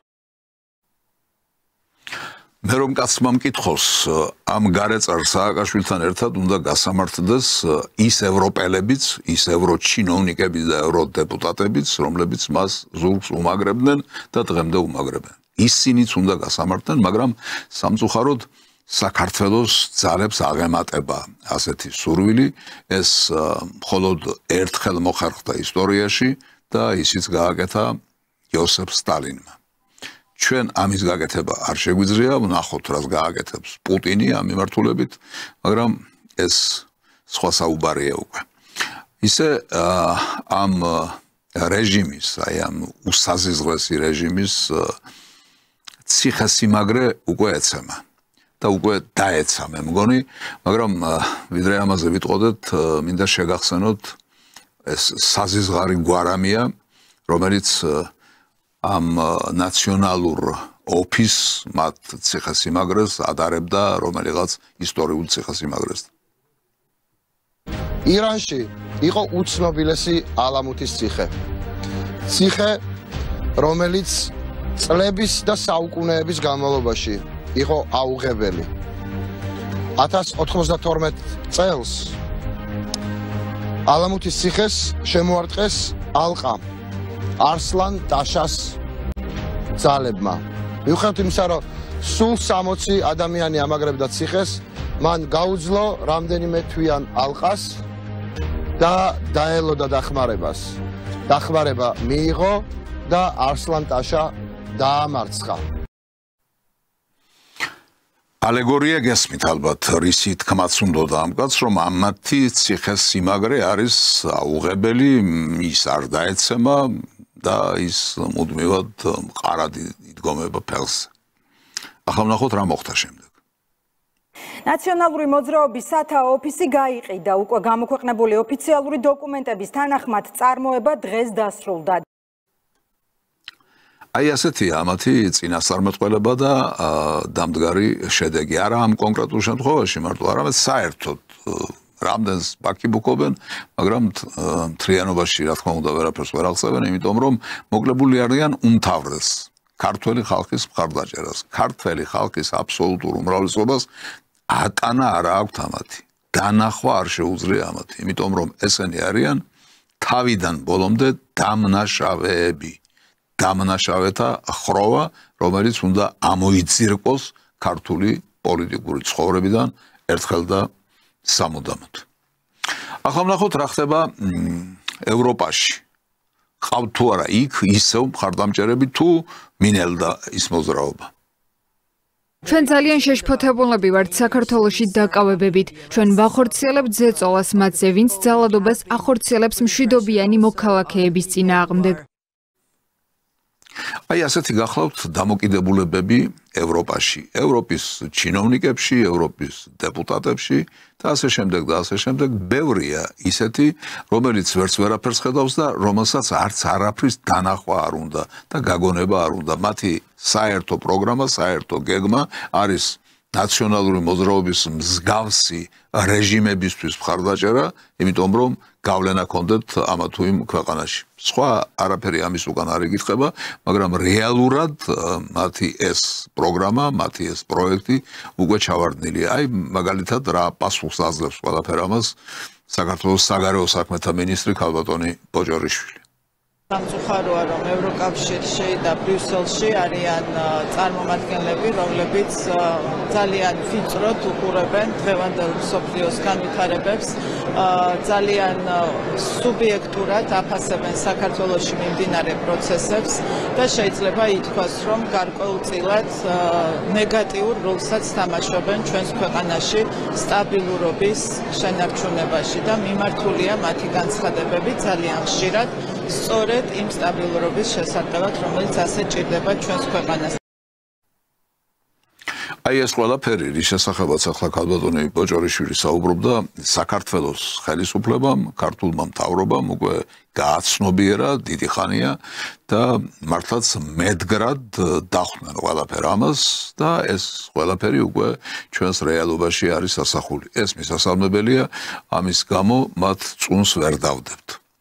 ახლა ცოტა ხნით გავანებებ თავს ამ ამბებს და მე უკვე ვახსენე მედია საშუალებები, აი ამ ძალების უკან მედია საშუალებები რომ არ იდგეთ, მათ რომ არ ქონდეთ იმის საშუალება რომ დააფინანსონ და თავიანთი ტელევიზიები, თავიანთი პრესა ქონდეთ, მაშინ ისინი რა თქმა უნდა ამდენს ვერ მიაღწევდნენ, მაგრამ ეს ყველაფერი სწორედ მედია საშუალებების ხელით კეთდება და ეს არა მარტო საქართველოსთვის დამახასიათებელი ფაქტია, არამედ მთელ მსოფლიოში დგას ეს პრობლემა და ასე განსაჯეთ ამერიკის შეერთებული შტატების წინაშეც. ამერიკის შეერთებულ შტატებში უკვე დაუპირისპირდნენ ისეთ ცნობილ მედია საშუალებებს, როგორიც არის თავისუფლება და ამერიკის ხმა და ეს არის სავსებით ბუნებრივი მოვლენა. Deep State-თან და ბიუროკრატიასთან ბრძოლას ამერიკის შეერთებული შტატები პოლიტიკურად მოტივირებული მედიების დაფინანსების შეჩერებით განაგრძობს. თეთრი სახლის ადმინისტრაციამ ამერიკის ხმას რადიკალური და პროპაგანდის გამავრცელებელი უწოდა. დონალდ ტრამპის ბრძანებაში ხაზგასმულია, რომ გადასახადების გადამხდელები ამიერიდან რადიკალურ პროპაგანდას აღარ წამოეგებიან. აღსანიშნავია, რომ მანამდე ამერიკის ხმა თაღლითობასა და ტრამპის საწინააღმდეგო განცხადებების გავრცელებაში არაერთხელ ამხილეს. დენ რობინსონი, ამერიკის ხმის ვეტერანი და ამერიკის ხმიდან თეთრი სახლის ყოფილი კორესპონდენტი წერდა.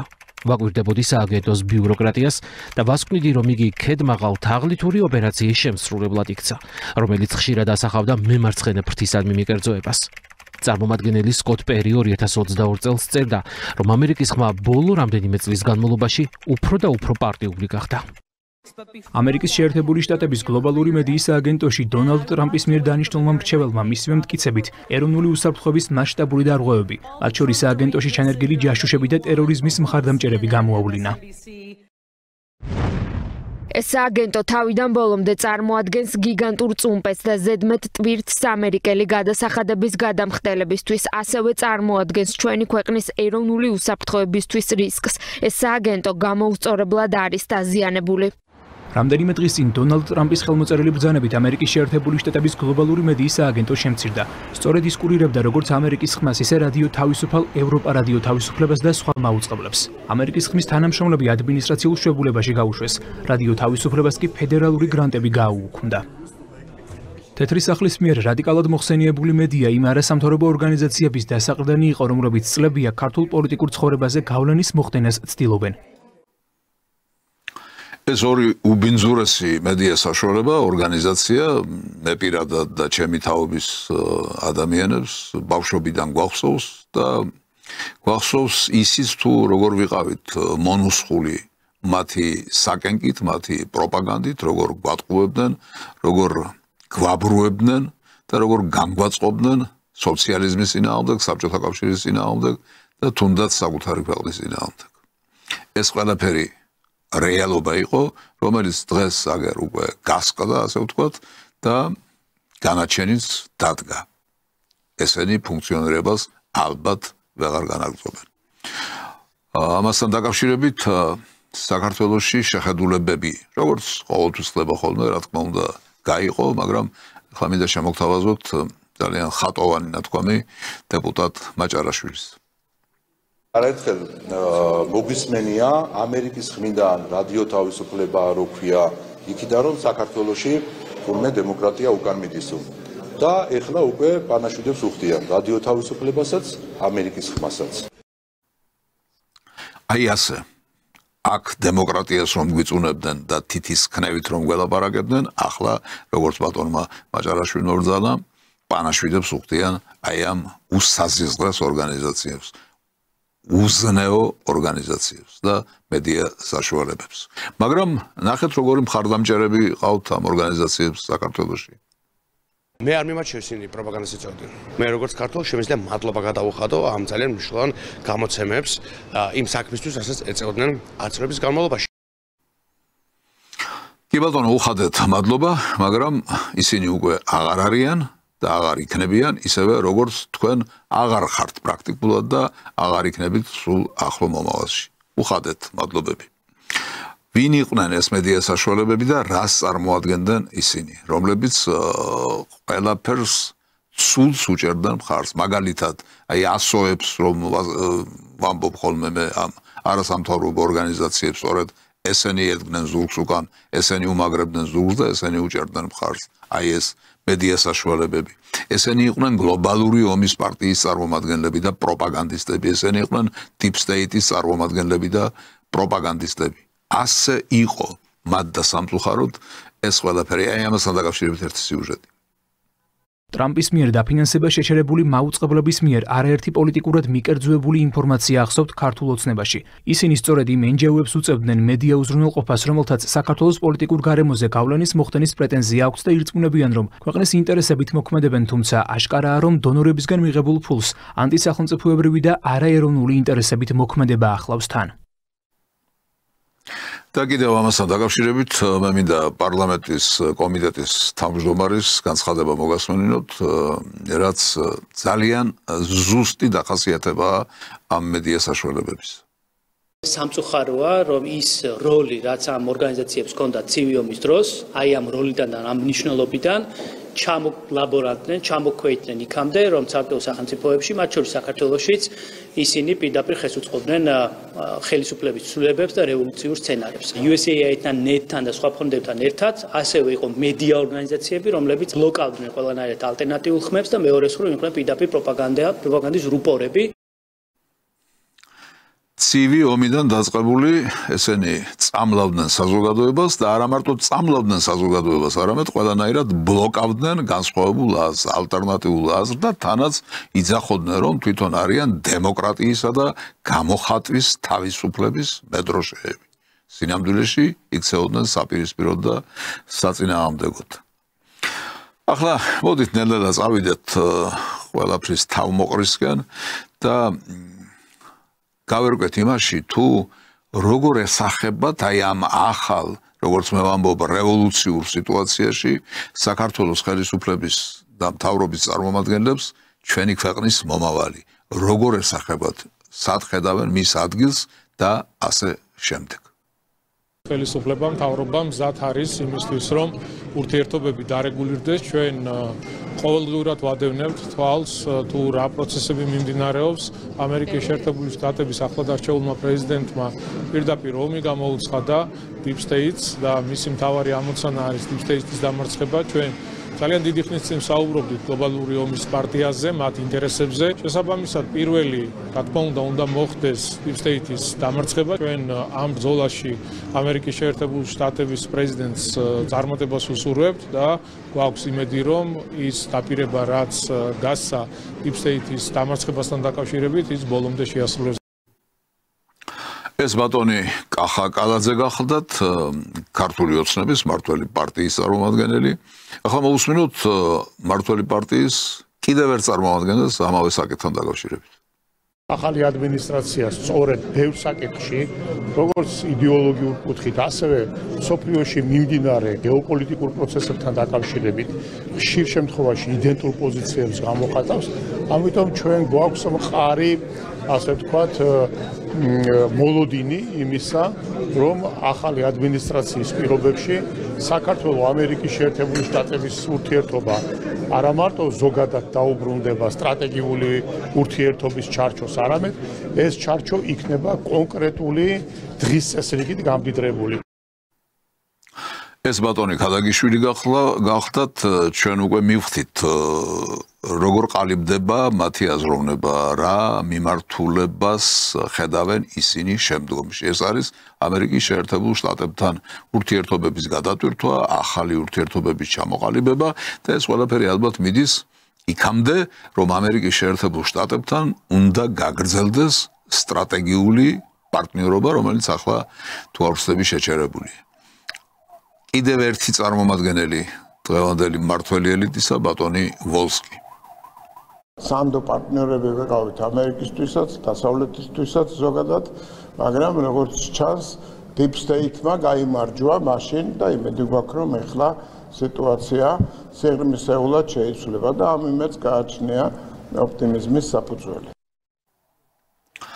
აი ეს შეხედულებები, ეს წარმოდგენები თავისთავად თითქოს ცუდი არაფერი არ არის ამაში, იმიტომ რომ ტრამპი გაცილებით უფრო პროგრესულად მოაზროვნა კაცია, ვიდრე მისი წინამორბედი ბაიდენი იყო, ამიტომ თითქოს სწორია ასეთი კვეთა და ასეთი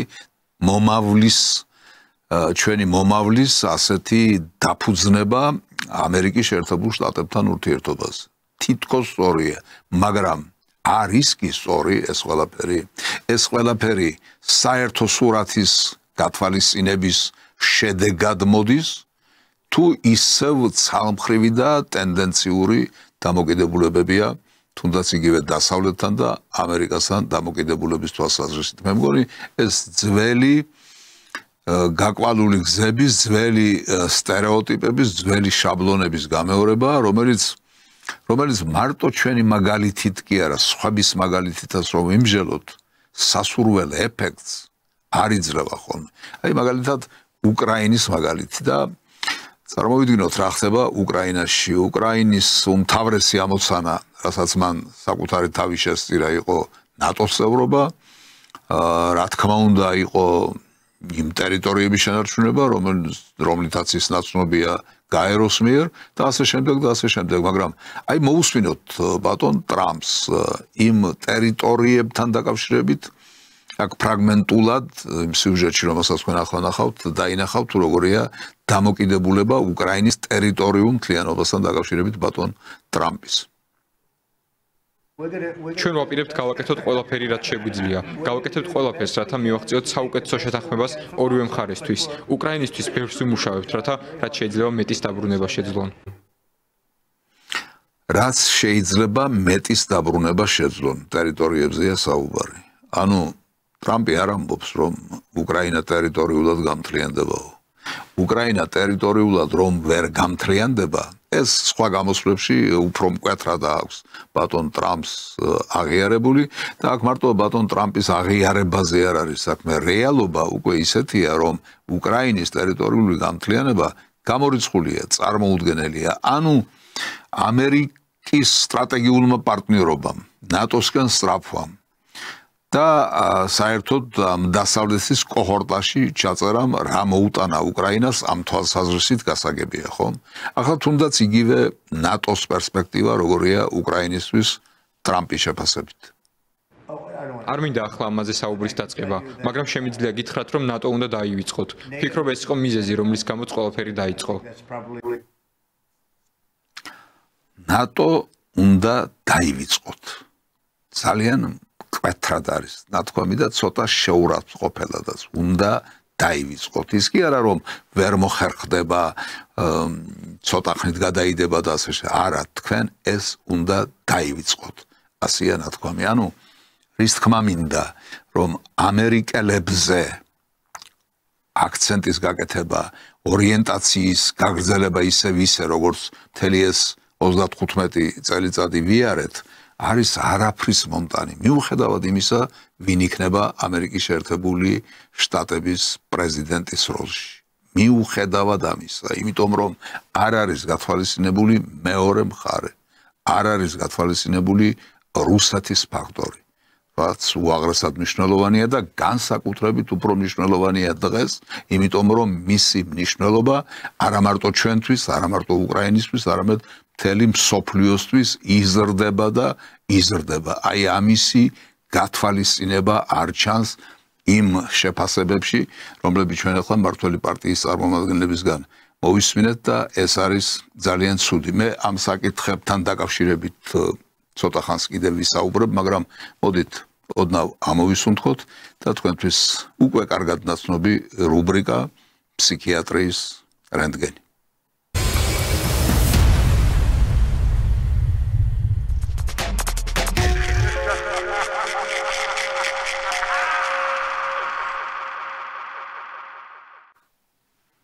მაშასე მეხუთე ადგილზე გასული ვიდეო. არ გავა რუსეთი, არ უნდა გავიდეს რუსეთი ამ ქვეყანაში. ეს არ არის რუსეთის სატელიტი და უკანაესო. ჩაბარდა ევროპული ცივილიზაცია, ჩვენი თვითმყოფადი კულტურით, რომელიც ავიდა იმ დონეზე, რომ ავიდა ცივილიზაციამდე. აი ამიტომ აქ არ შეიძლება გავიდეს რუსეთი. ესე იგი, საქართველოში მომრავლდნენ ეს დიდი ხანია ეს ურა პატრიოტები, ეს პოპულისტები, რომლებიც ვითარ შემთხვევაში არ ფიქრობენ ქვეყანაზე, მის მომავალზე, არც აქვთ ფიქრის შესაძლებლობა, იმიტომ რომ არც განათლება ყოფნით ამისთვის, არც გამოცდილება ყოფნით, ფიქრობენ მხოლოდ და მხოლოდ საკუთარ რენომეზე. ფიქრობენ იმაზე, რომ როგორ წარმოაჩინონ თავი უფრო პატრიოტებად, თორემ აი ამ საწოდავს რომ შეხედავ კაცი, მიხვდები რომ ამის ნათქვამს წესით არავითარი ფასი არ უნდა კონდეს საქართველოსთვის და ქართველი ხალხისთვის. მეოთხე ადგილზე გასული ვიდეო. არაფერი ომით, რისი ომის ტრაკი აქვს ბუდიში ამ სიტყვისთვის ახლა ღიად უნდა ვთქვა რა რუსეთს. სი და პუ რო შეხვდნენ ერთმანეთს, პუს დასცინის მთელი მსოფლიო, ხო? პუ ხო იცით ვინ არის? პუ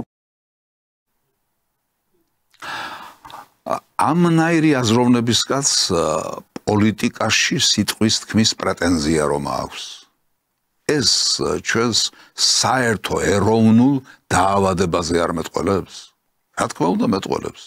არ შეიძლება ასეთი ვიგინდარები იყვნენ საჯარო პერსონები, პოლიტიკური პერსონები. ეს არ უნდა დაუშვას ქართველმა ხალხმა, მაგრამ სამწუხაროდ 30-35 40 წელიწადია ქართულ პოლიტიკაში ესენი ყელყელაობენ, ესენი მომრავლდნენ და ქვეყანა, რა თქმა უნდა, აასწინეს განვითარების ისტორიულ მაგისტრალს. იმიტომ რომ ამაში თვითონ ღებულობენ გასამრჯელოს. მესამე ადგილზე გასული ვიდეო. ვიცოდით ყველა რომ ციხეებში ძალიან ცუდად იყო საქმე, მაგრამ აქამდე თუ მივიდოდა საქმე, ნამდვილად მე პირადად არ მოველოდი. სრული პასუხისგებლობით ვაცხადე. არც ბოლშევიკების და არც ფაშისტების რეპრესიული მანქანა ამას არ ითვალისწინებდა. იქ ადამიანებს კრემატორიუმებში კლავდნენ, ციმბირში ყინავდნენ, მაგრამ ამას ისენიც კი არ შეგვოდნენ. მე მაინტერესებს დღეის ამას იქეთ, ვინ ჩაიცმევს 5 ნომრით მაისურს და დღეის ამას იქეთ მაინტერესებს ვინ მიცემს ნაცმოძრაობას ხმას.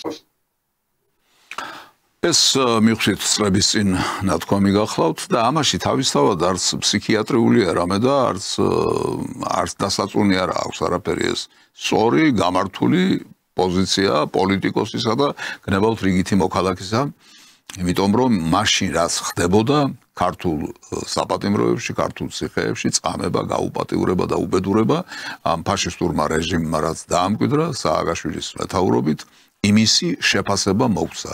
და როგორც გითხარით, ამაში თავისთავად ფსიქიატრიული არაფერი არ არის, მაგრამ ეს ფსიქიატრიად მას შემდეგ იქცევა, რაც თქვენ ახალ ვიდეოს მოისმენთ. ეს არის მეორე ადგილზე გასული ვიდეო.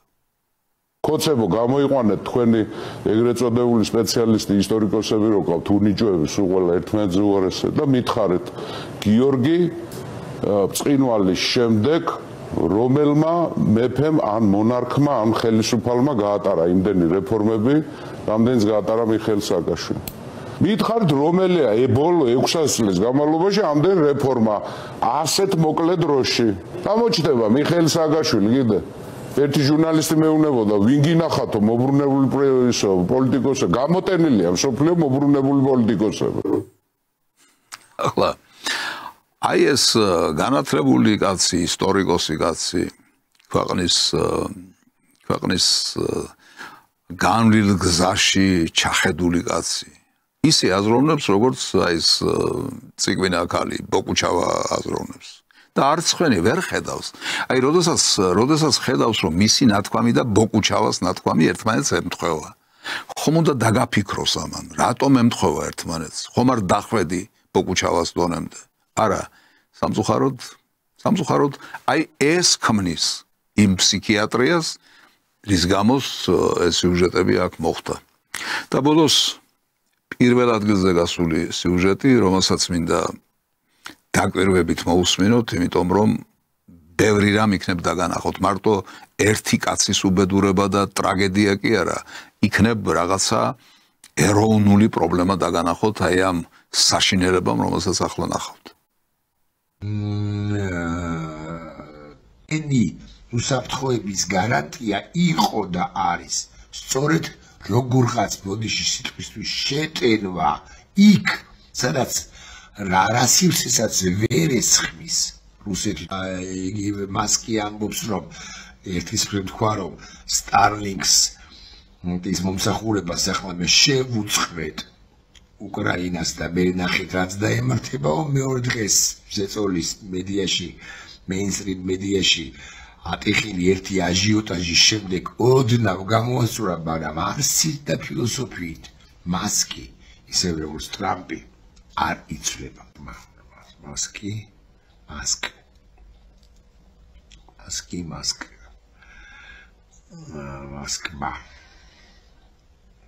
მასკმა ოფაპრონე მასკ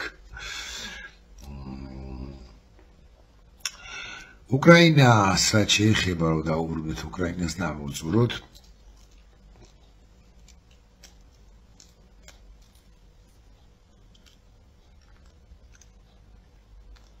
მისი გზა არის მარტო ბრძოლა. ბოლომდე ბრძოლა. გადაგორდება ტრამპის პერიოდი, როგორღაც გადაგორდება და ამასობაში ჩაზაღლდება ის, ამასობაში ადნავ პერიოდნავ ადრე ჩაზაღლდება ისიც ჩვენგან ჩრდილოეთში რომ ცხოვრობს და რო იმალება და შეშლილოა და შლეგილოა და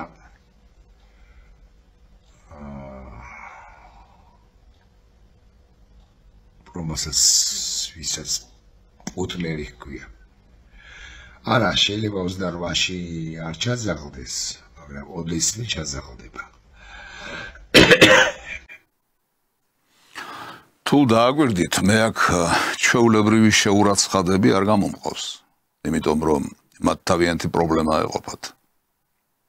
ისინი უნდა მორჩნენ, უნდა განიკურნონ და არ არის აუცილებელი ჩვეულებრივი შეურაცხადების გამოყვანა ტელეეკრანზე, მაგრამ ეს კი ჩვეულებრივი შეურაცხადია, რომ უყურებთ, მაგრამ ამავე დროს ამ კაცს ეთერი აქვს.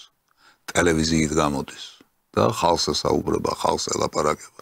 ამიტომ საზოგადოებამ უნდა იცოდეს, როგორია მისი ფსიქიკური მდგომარეობა და შეიძლება თუ არა მის ნათქვამს რამე ფასი კონდეს ვინმესთვის, თუნდაც ერთი კაცისთვის. აი, ამიტომ წარმოგიდგინეთ ეს საოცარი ნაბოდვარი ამ კაცის. ახლა რაც შეეხება ამ ახალ თემას, რუსეთთან ურთიერთობის თემას, რომელსაც გვერდს ვერ აუვლით, იმიტომ რომ ისტორიას, ეპოქას თვითონ მოაქვს ეს ამბები და ჩვენ მზად უნდა შევხვდეთ იმ ცვლილებებს, რომელიც აუცილებლად მოხდება მსოფლიოში. ჩვენ წინასწარ უნდა შევემზადოთ ამისთვის. აქ მე მინდა გამოვიყენო TV პირველის ჟურნალისტების მელაძის და მისი გუნდის რაღაცა ნაცოდვილარი ერთ-ერთ ქართველთან დაკავშირებით, რომელიც მათი თქმით რუსეთში მოღვაწეობს. ნახოთ ეს სიუჟეტი. რასაც ფიქრობს ივანიშვილი, რუსეთში ლაპარაკობს ფარცხალაძე. ქართველი ოლიგარქი სანდო კაცი პუტინის კარზე ჭრდილიდან გამოდის. ოთარ ფარცხალაძის ეს ვიდეო რუსულმა მედიამ გაავრცელა. ეს ფარცხალაძის დაჯილდოების ცერემონიაა. მას რუსეთმა მშვიდობის ელჩის სტატუსი მისცა. Таран Зорович, от всего сердца поздравляю вас. Теперь вы посол мира Федерации всеобщий мир. ახლა ბიძინა ივანიშვილის ყველაზე სანდო კაცი და მისი ნათესავი რუსებს ღია δεუბნება, რომ საქართველო მადლობელია და 240 წლის წინ ჩვენს ქვეყანაში რუსეთი რომ არ შემოსულიყო, საქართველო ბერასდროს განვითარდებოდა ასე. რაკი ოთარ ფარცხალაძეზე დაიწყეს საუბარი, მათ რა თქმა უნდა გვიჩვენონ რაღაცა ცოდვა, რაღაცა ბრალეულობა, რაღაცა დანაშაული, რომელიც ამ კაცმა ჩაიდინა. მას თუ მშვიდობის ელჩის ტიტული მიანიჭეს, ეს დანაშაული არ არის. დანაშაული თურმე ის ყოფილა, რომ გეორგიევსკის ტრაქტატთან დაკავშირებით ოთარ ფარცხალაძე თურმე ამბობს, რომ ეს ფაქტი, ეს დოკუმენტი, ეს ისტორიული მომენტი რომ არ ყოფილიყო, საქართველო ძალიან ცუდ დღეში აღმოჩნდებოდა. აი ეს არის ის რა დანაშაულის მას დაუყენეს და ეს ქართველებს ფარცხალაძემ გითხრა პირველად აქამდე არ მოგვისმენია ეს შეფასება. მაგალითად ჩვენ არ ვიცით როგორ აფასებდა ილია ჭავჭავაძე ამ ფაქტსაც და რუსეთის ჯარის პირველად შემოსვლასაც საქართველოში. ვიცით ხომ? უფრო მეტად, კიდევ უფრო მეტი სიღრმით, ვიდრე ამას ფარცხალაძე თუ აკეთებს, მე არ მომისმენია, მაგრამ თუ ამას აკეთებს, ესე იგი ამას აკეთებდა ილია ჭავჭავაძე და სხვა ბევრი მეცნიერი მოღვაწე ხალხი, მოსახლეობა გეორგიევსკის ტრაქტატს აფასებდა როგორც საქართველოს გადარჩენას იმ დროს. აქ დანაშაული არ არის. მაგრამ ამათ წაუყენეს ბრალი. ახლა განვაგრძოთ კიდევ მათი სიუჟეტიდან ფრაგმენტების ჩვენება. ეს საქმიანი რუსეთის პორტალზე ოთარ რომანოვ ფარცხალაძის პირადი გვერდია. აქ ბიძინა ივანიშვილის სანდო კაცი თავად წერს, რას ემსახურება მისი საქმიანობა რუსეთში. ამოცანა ნომერი 1. განვითარდეს საქართველოსა და რუსეთს შორის ყველა შესაძლო საქმიანი, სოციალური და ეკონომიკური თანამშრომლობა, რომლის მიზანია რუსეთსა და საქართველოს შორის დიპლომატიური ურთიერთობების აღდგენა, მათ შორის საქართველოსა და რუსეთს შორის პირდაპირი სარკინიგზო მიმოსვლის აღდგენაც. დაუღუპივართ ფარცხალაძეს და ეგ არის. თურმე მას უნდა რომ საქართველოსა და რუსეთს შორის დიპლომატიური ურთიერთობა აღდგეს, სხვა სახის ურთიერთობები, ეკონომიკური, კულტურული გაჯანსაღდეს, აღდგეს და აღდგეს აფხაზეთის გავლით რკინიგზის მაგისტრალი რუსეთსა და საქართველოს შორის. დაუღუპივართ მეთქი გითხარით. მაგრამ აბა ერთ წუთს დავფიქრდეთ, ვინ ეწინააღმდეგება ყველაფერ ამას? ყველაფერ ამას ეწინააღმდეგება ის deep state და გლობალური ომის პარტია, რომელსაც ასეთი სამკვდრო სასიცოცხლო ბრძოლა გამოუცხადა ამერიკის შეერთებული შტატების დღევანდელმა პრეზიდენტმა. რატომ ეწინააღმდეგება რუსეთსა და საქართველოს შორის დიპლომატიური ურთიერთობის აღდგენას და სარკინიგზო მაგისტრალის გახსნას ეს deep state-ია თუ ველაც ჯანდაბა. იმიტომ ეწინააღმდეგება, რომ მათ უნდათ ყველაფერი ისე გაგრძელდეს, როგორც აქამდე იყო. ანუ საქართველოს ტერიტორიული გამთლიანება ვერ მოხერხდეს. ანუ რუსეთთან დიალოგი ვერ შედგეს. რუსეთთან დიალოგის გარეშე, რუსეთთან ინტერესთა შეჯერების გარეშე საქართველოს ტერიტორიული მთლიანობის აღდგენა როგორ წარმოგიდგენიათ? ხომ გადავა ეს საკითხი იმ ფაზაში, რა ფაზაშიც დღეს უკრაინაშია ტერიტორიული მთლიანობა გადასული და რომლის შესახებ ტრამპის აზრი ჩვენ მოვისმინეთ, რომ ამის აღდგენა უკვე ვეღარ მოხერხდება. ესე იგი, ვინც აქეთკენ გვიბიძგებს, ის ხომ საქართველოს მტერია, საქართველოს დამაზიანებელია და თუ კი ბატონი ოთარ ფარცხალაძე ცდილობს, რომ საქართველოსა და რუსეთს შორის დიპლომატიური ურთიერთობებიც აღდგეს, ეკონომიკური ურთიერთობებიც აღდგეს, სამიმოსლო გზები აღდგეს, სარკინიგზო მაგისტრალები აღდგეს. აქ რა არის ცუდი? რა არის ამაში დასაწუნი? ტევე პირველის აზრზე თუ არ დგას ბატონი ოთარ ფარცხალაძე, ამის გამო დავგმოთ ქართველებმა ოთარ ფარცხალაძე? ან ვინმე, ვინც იქნება კიდევ ფარცხალაძესთან ერთად და საერთოდ ვინც ფიქრობს ასე რომ ჩვენ დიამეტრალურად უნდა შევცვალოთ რუსეთთან დამოკიდებულებები. არა, ვერაფერში ვერ გვარწმუნებენ, ვერაფერს ვერ გვაჯერებენ, უბრალოდ რაღაც ხმაურიან მუსიკას დაადებენ და ხატავენ რომ ოთარ ფარცხალაძე არის ცუდი კაცი, თურმე. რა კი თვითონ მათ ასე სურთ რომ წარმოადგინონ ეს პიროვნება. კიდევ ერთი პატარა ფრაგმენტი მათი სიუჟეტიდან. თავად ფარცხალაძე არ მალავს, რომ პირდაპირი ფრენების აღდგენა და საქართველოს მოქალაქეებისთვის ვიზების გაუქმება მისი ჩართულობით მოხდა. რაც აქამდე დამალული იყო, ახლა ოთარ ფარცხალაძემ თავად დაწერა საქმიანი რუსეთის პორტალზე. თუკი ოთარ ფარცხალაძე იყო ჩართული და მან რამე წვლილი შეიტანა რუსეთის მხრიდან სავიზო რეჟიმის მოხსნაში, პირდაპირი ავიარეისების აღდგენაში. ამასო თვითონ არ მალავსო და რატომ უნდა დამალოს? რა არის ამაში დასამალი? რამდენ ადამიანს შეუმსუბუქა მგზავრობა, ურთიერთობები? ჩვენ ხომ ვიცით უამრავი ქართველი ცხოვრობს რუსეთში და მათ უაღრესად გართულებული ჰქონდათ გადაადგილების პრობლემა ჰქონდათ უზარმაზარი. ეს ყველაფერი თუ მოაგვარა ოთარ ფარცხალაძემ და იმ გუნდმა, რომელიც მასთან ერთად მუშაობდა ამ საკითხებზე, ეს რატომ უნდა დამალოს? ან ბატონმა ოთარმა და ან ჩვენ რატომ უნდა დავმალოთ? ან რა არის ამაში ცუდი? ოთარ ფარცხალაძის ნამოქმედარი, ნამუშევარი, ნაღვაწი რომ არ მოსწონს ვინმე მელაძეს და მის გუნდს, ეს საკმარისია იმისთვის, რომ ჩვენ ეს ადამიანები გავკითხოთ? ეს ხომ სრული აბსურდია. ეს ხომ მოტყუებაა, თვალებში ნაცრი შეყრა ქართველი ხალხისთვის, მათი მაყურებლებისთვის, მაგრამ იმ მაყურებლებში ალბათ არიან ისეთებიც, რომლებიც ირწმუნებენ აი ამ წყალწყალა რაღაც შეზავებულს სისულელეში, რომ თურმე ოთარ ფარცხალაძე რაღაცას ცუდს აკეთებს და ცუდ საქმიანობას ეწევა. აი ხომ ნახოთ კიდევ ერთი სიუჟეტი ამ მამუკაფიფია ჩვენ გვიდასტურებს, რომ ოთარ ფარცხალაძე რუსეთის სათათბიროს დსთ-ს საკითხთა კომიტეტის ფარგლებში რუსეთის ხელისუფლებას, მათ შორის საქართველოს გავლით პირდაპირ სარკინიგზო მიმოსვლის აღდგენაზე ელაპარაკება.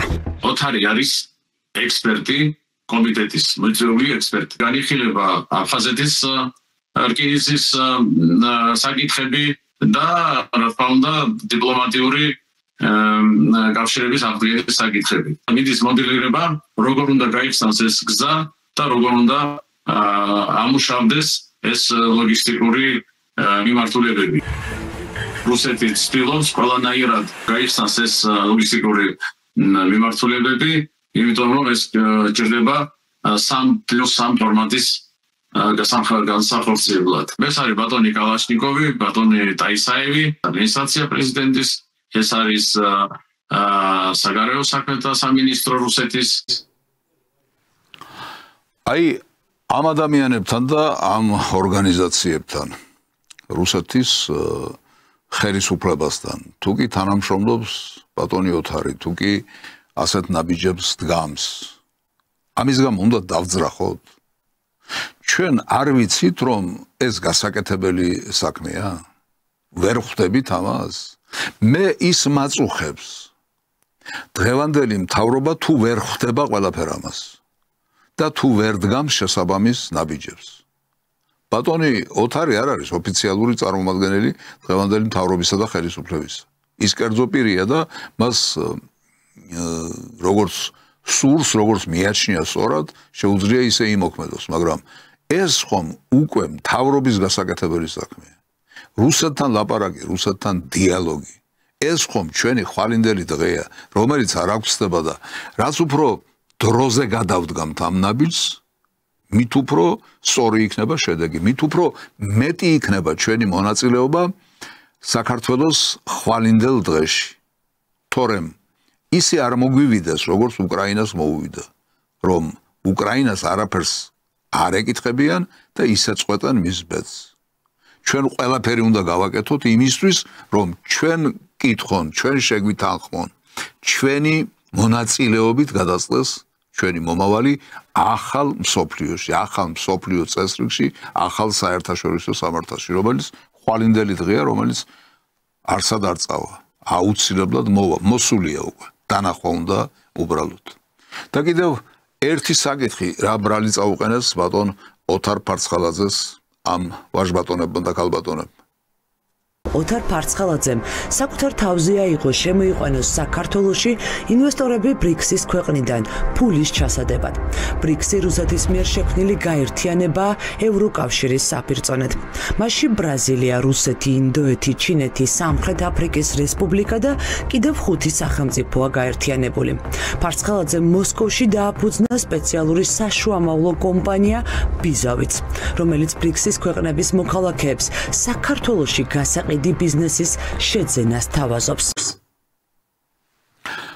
ბრიქსი ეს ხომ რეალობაა, რომელსაც ყველა აღიარებს, მტერიც და მოყვარეს, რა ჩვენ არ დავინახოთ, არ ვაღიაროთ და თუ ბრიქსის ქვეყნებთან თანამშრომლობის აი ამ დიდ პროექტთან დაკავშირებით რამეს საქმიანობს ვინმე ამ კონკრეტულ შემთხვევაში ბატონი ოთარ ფარცხალაძე რა ეს დასაძრახია?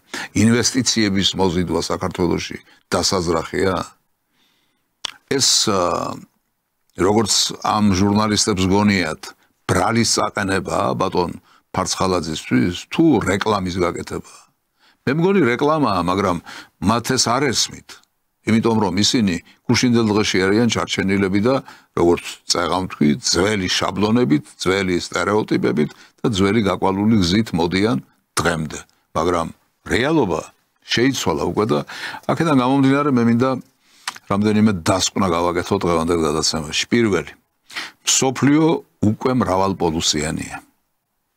ტრამპმა ეს აღიარა. მეორე, უკრაინა დამარცხდა. მასთან ერთად დამარცხდა ამერიკის შეერთებული შტატები, ევროკავშირი და ნატო. ესეც უკვე შემდგარი ფაქტია. და მესამე, საქართველოს ხაზი უნდა გადაუსვას, ანუ უარი უნდა უთხრას 35 წლიან პოლიტიკურ ბითურობას და დაიწყოს რუსეთთან ღია მოლაპარაკებები. ორი მეზობელი სახელმწიფოს მშვიდობიანი თანაარსებობისა და სტრატეგიული პარტნიორობის შესახებ.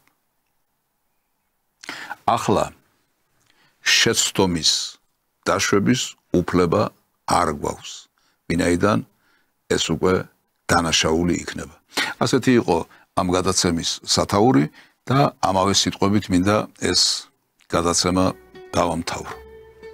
ერთადერთი დარჩა ის რომ ყური დაუგდო იქნება თუ არა კარებზე კაკუნი, შემოვა თუ არა ვინმე და მეტყვის თუ არა რომ გადაცემა სპეციალური გამოშვება აიგრძალა. როგორც ხედავთ კაკუნი დღესაც არ არის, ამიტომ დამშვიდებული ამ ფაქტით, დაგემშვიდობებით, მომავალ პარასკევამდე და იმედი მაქვს, რომ ჩვენი მომავალი შეხვედრა ჩვეულ ფორმატში, გადაცემაში სპეციალური გამოშვება ისევ შედგება. ნახვამდის.